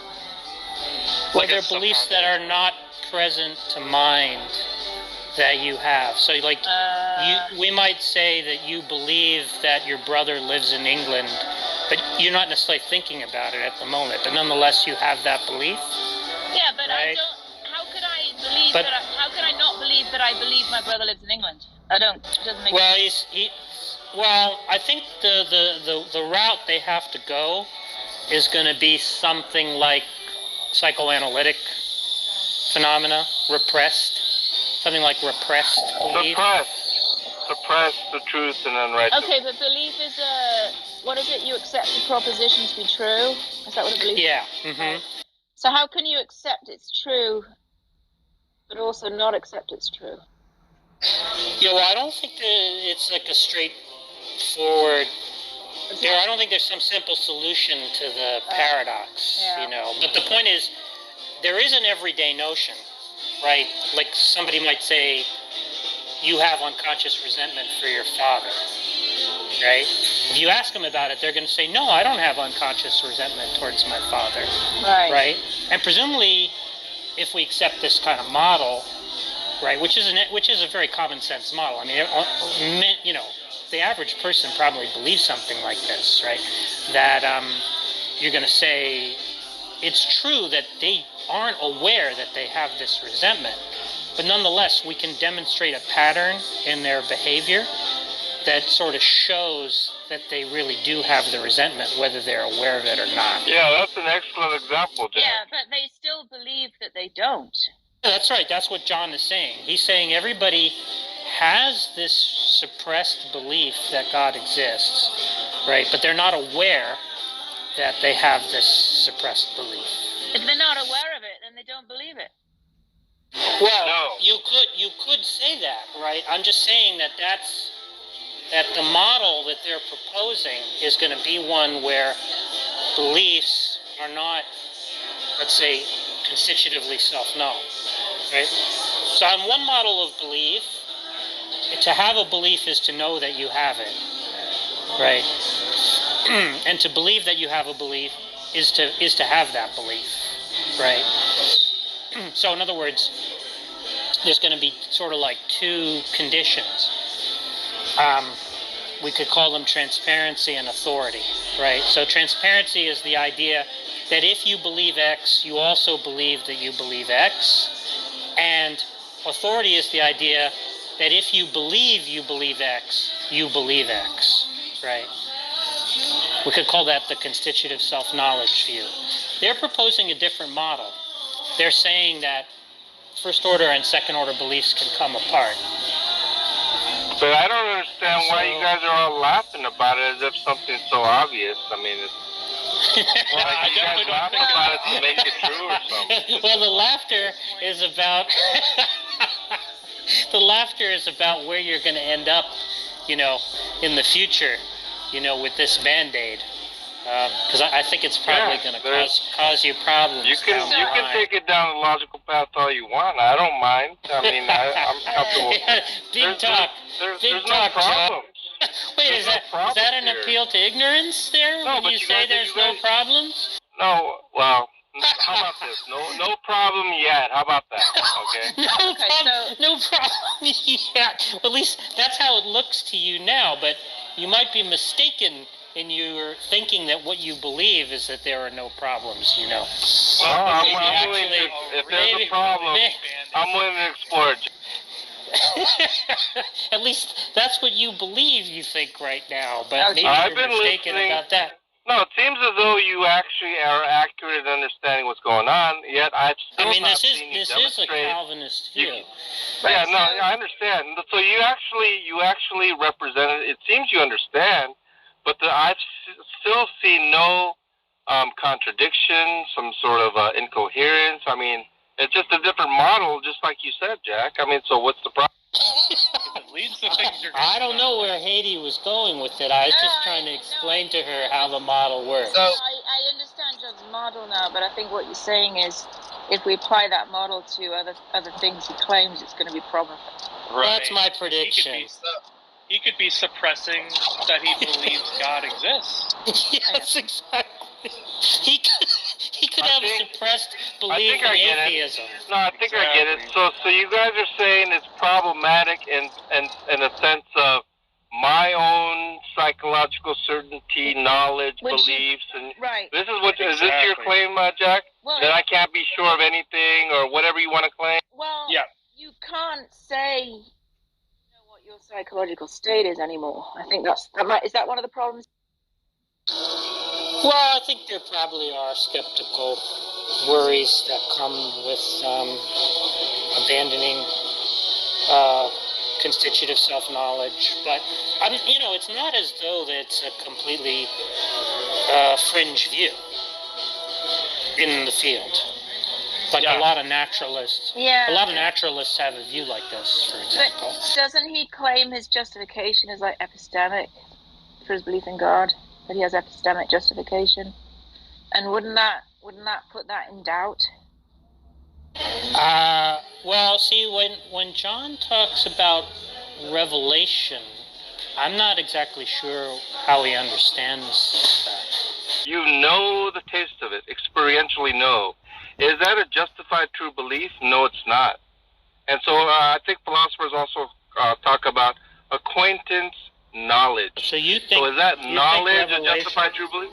So you think that that the knowledge in Romans that Paul is talking about is not talking about JTV. But wait, do you think it's propositional?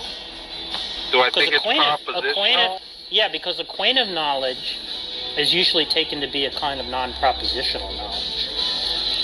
This is the objection I was telling you earlier for your reason to reject it in the first place. So is it a propositional knowledge? Yeah, because the point is, it sounds like what we're talking about is a belief that God exists, right?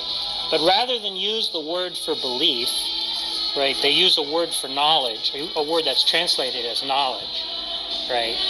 Now, one option is to say it's something more than a belief. It's like a justified belief or a true belief or, something like that. Alternatively, you could say, well, it's not a propositional state at all. It's not actually a belief. It's some other kind of knowledge, like acquaintive knowledge. But acquaintive knowledge is taken to be generally non-propositional, right? So the question is it propositional or not, right? One question is it propositional or not? And then If it's propositional, well, there's going to be different questions depending on which answer you give. But if you say it is propositional, then the question is going to be, well, what is being added by the word knowledge over and above belief? Because trivially, every propositional knowledge state is going to be a belief. Right. So the question is, what is being added by the word knowledge to the word belief, right? Now, the concept of a belief.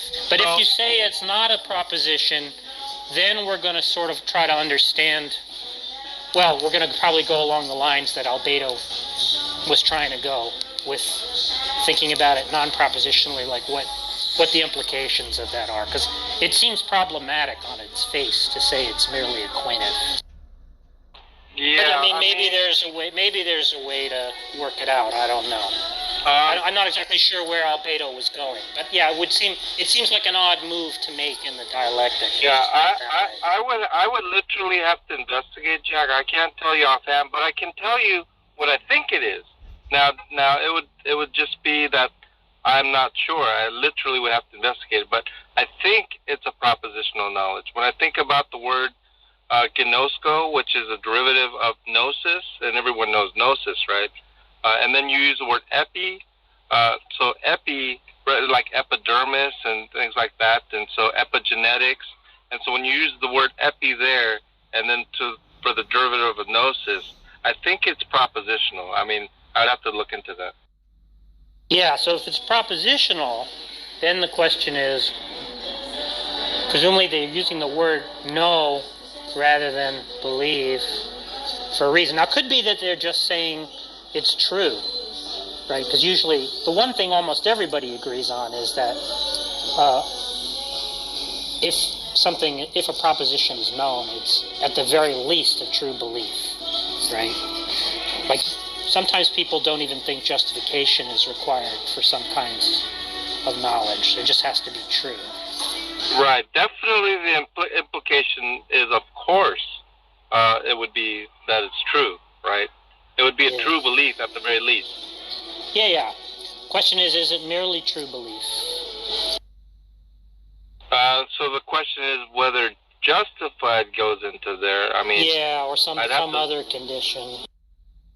Now, what I do understand, it is a revelation in a sense that it is innate. When I read it, it is a revelation that God gives to every individual intrinsically, innately.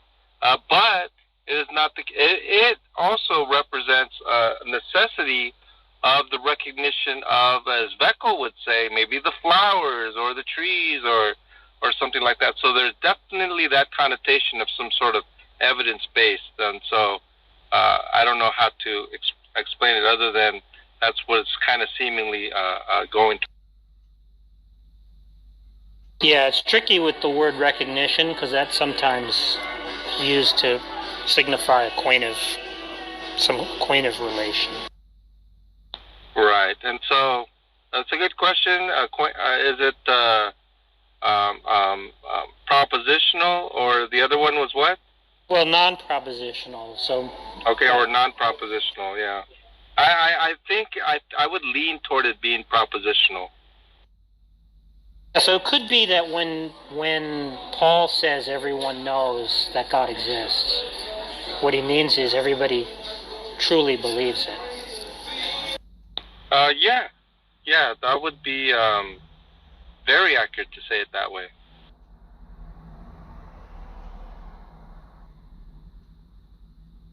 Or more accurate, believes what is true.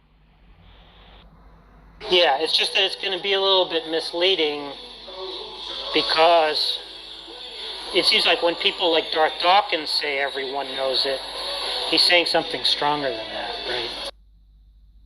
I don't know. I don't know if he's saying something stronger than that. Maybe you know better than me. I think if you ask people like Darth Dawkins or Matt Slick, I'm trying to think who are some of the other presuppositionalist types. They're trying to include justification there? No, they would. I think so. They can't be wrong. They know. Yeah, see, that idea about can't be wrong, I guess, is it's hard to know what that means. Can't be wrong. Like, it could mean necessarily true, but it seems like this idea implies some kind of justification. I mean, I wouldn't say that it can't be wrong. I would just say that it is not wrong, that their belief is false, something like that. That's a different statement, though. It either could be or it can't be wrong. Yeah, but it's hard to understand how you could say it's not necessarily true, because presumably God is infallible. So that means in every possible world where where creatures exist, well, maybe I shouldn't say creatures, but maybe I should say human beings. In every possible world where human beings exist, if God reveals X to them, then they have the true belief that X. So that would just mean there's no possible world where they're wrong. So I get what you're saying. And so that means that you can't be wrong. Yeah. I mean, it follows that way. That can't be wrong, or what is believed can't be wrong would be probably better understood that way. But it's kind of weird to say that you can't be wrong about an unconscious belief. I mean, why is it different to say what is believed can't be wrong, what is believed is true? I mean, aren't they actually a synonymous statement? Yeah, right? The thing that's a little strange is, if it seems like to say it seems weird to say you're mistaken about your unconscious belief. No one's claiming that someone's mistaken about their unconscious and true belief. Oh, but the point is that it seems odd. It seems just as odd to say you can't be mistaken about that unconscious belief.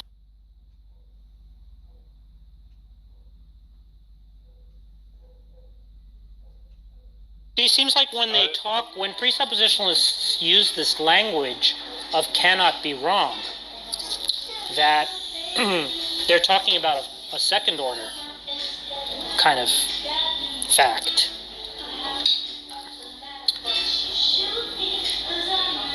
Like the fact that the belief is in... They're talking about a fact... It seems like when they use that kind of language, they're saying that their belief that they're aware of is one that they can't be mistaken about.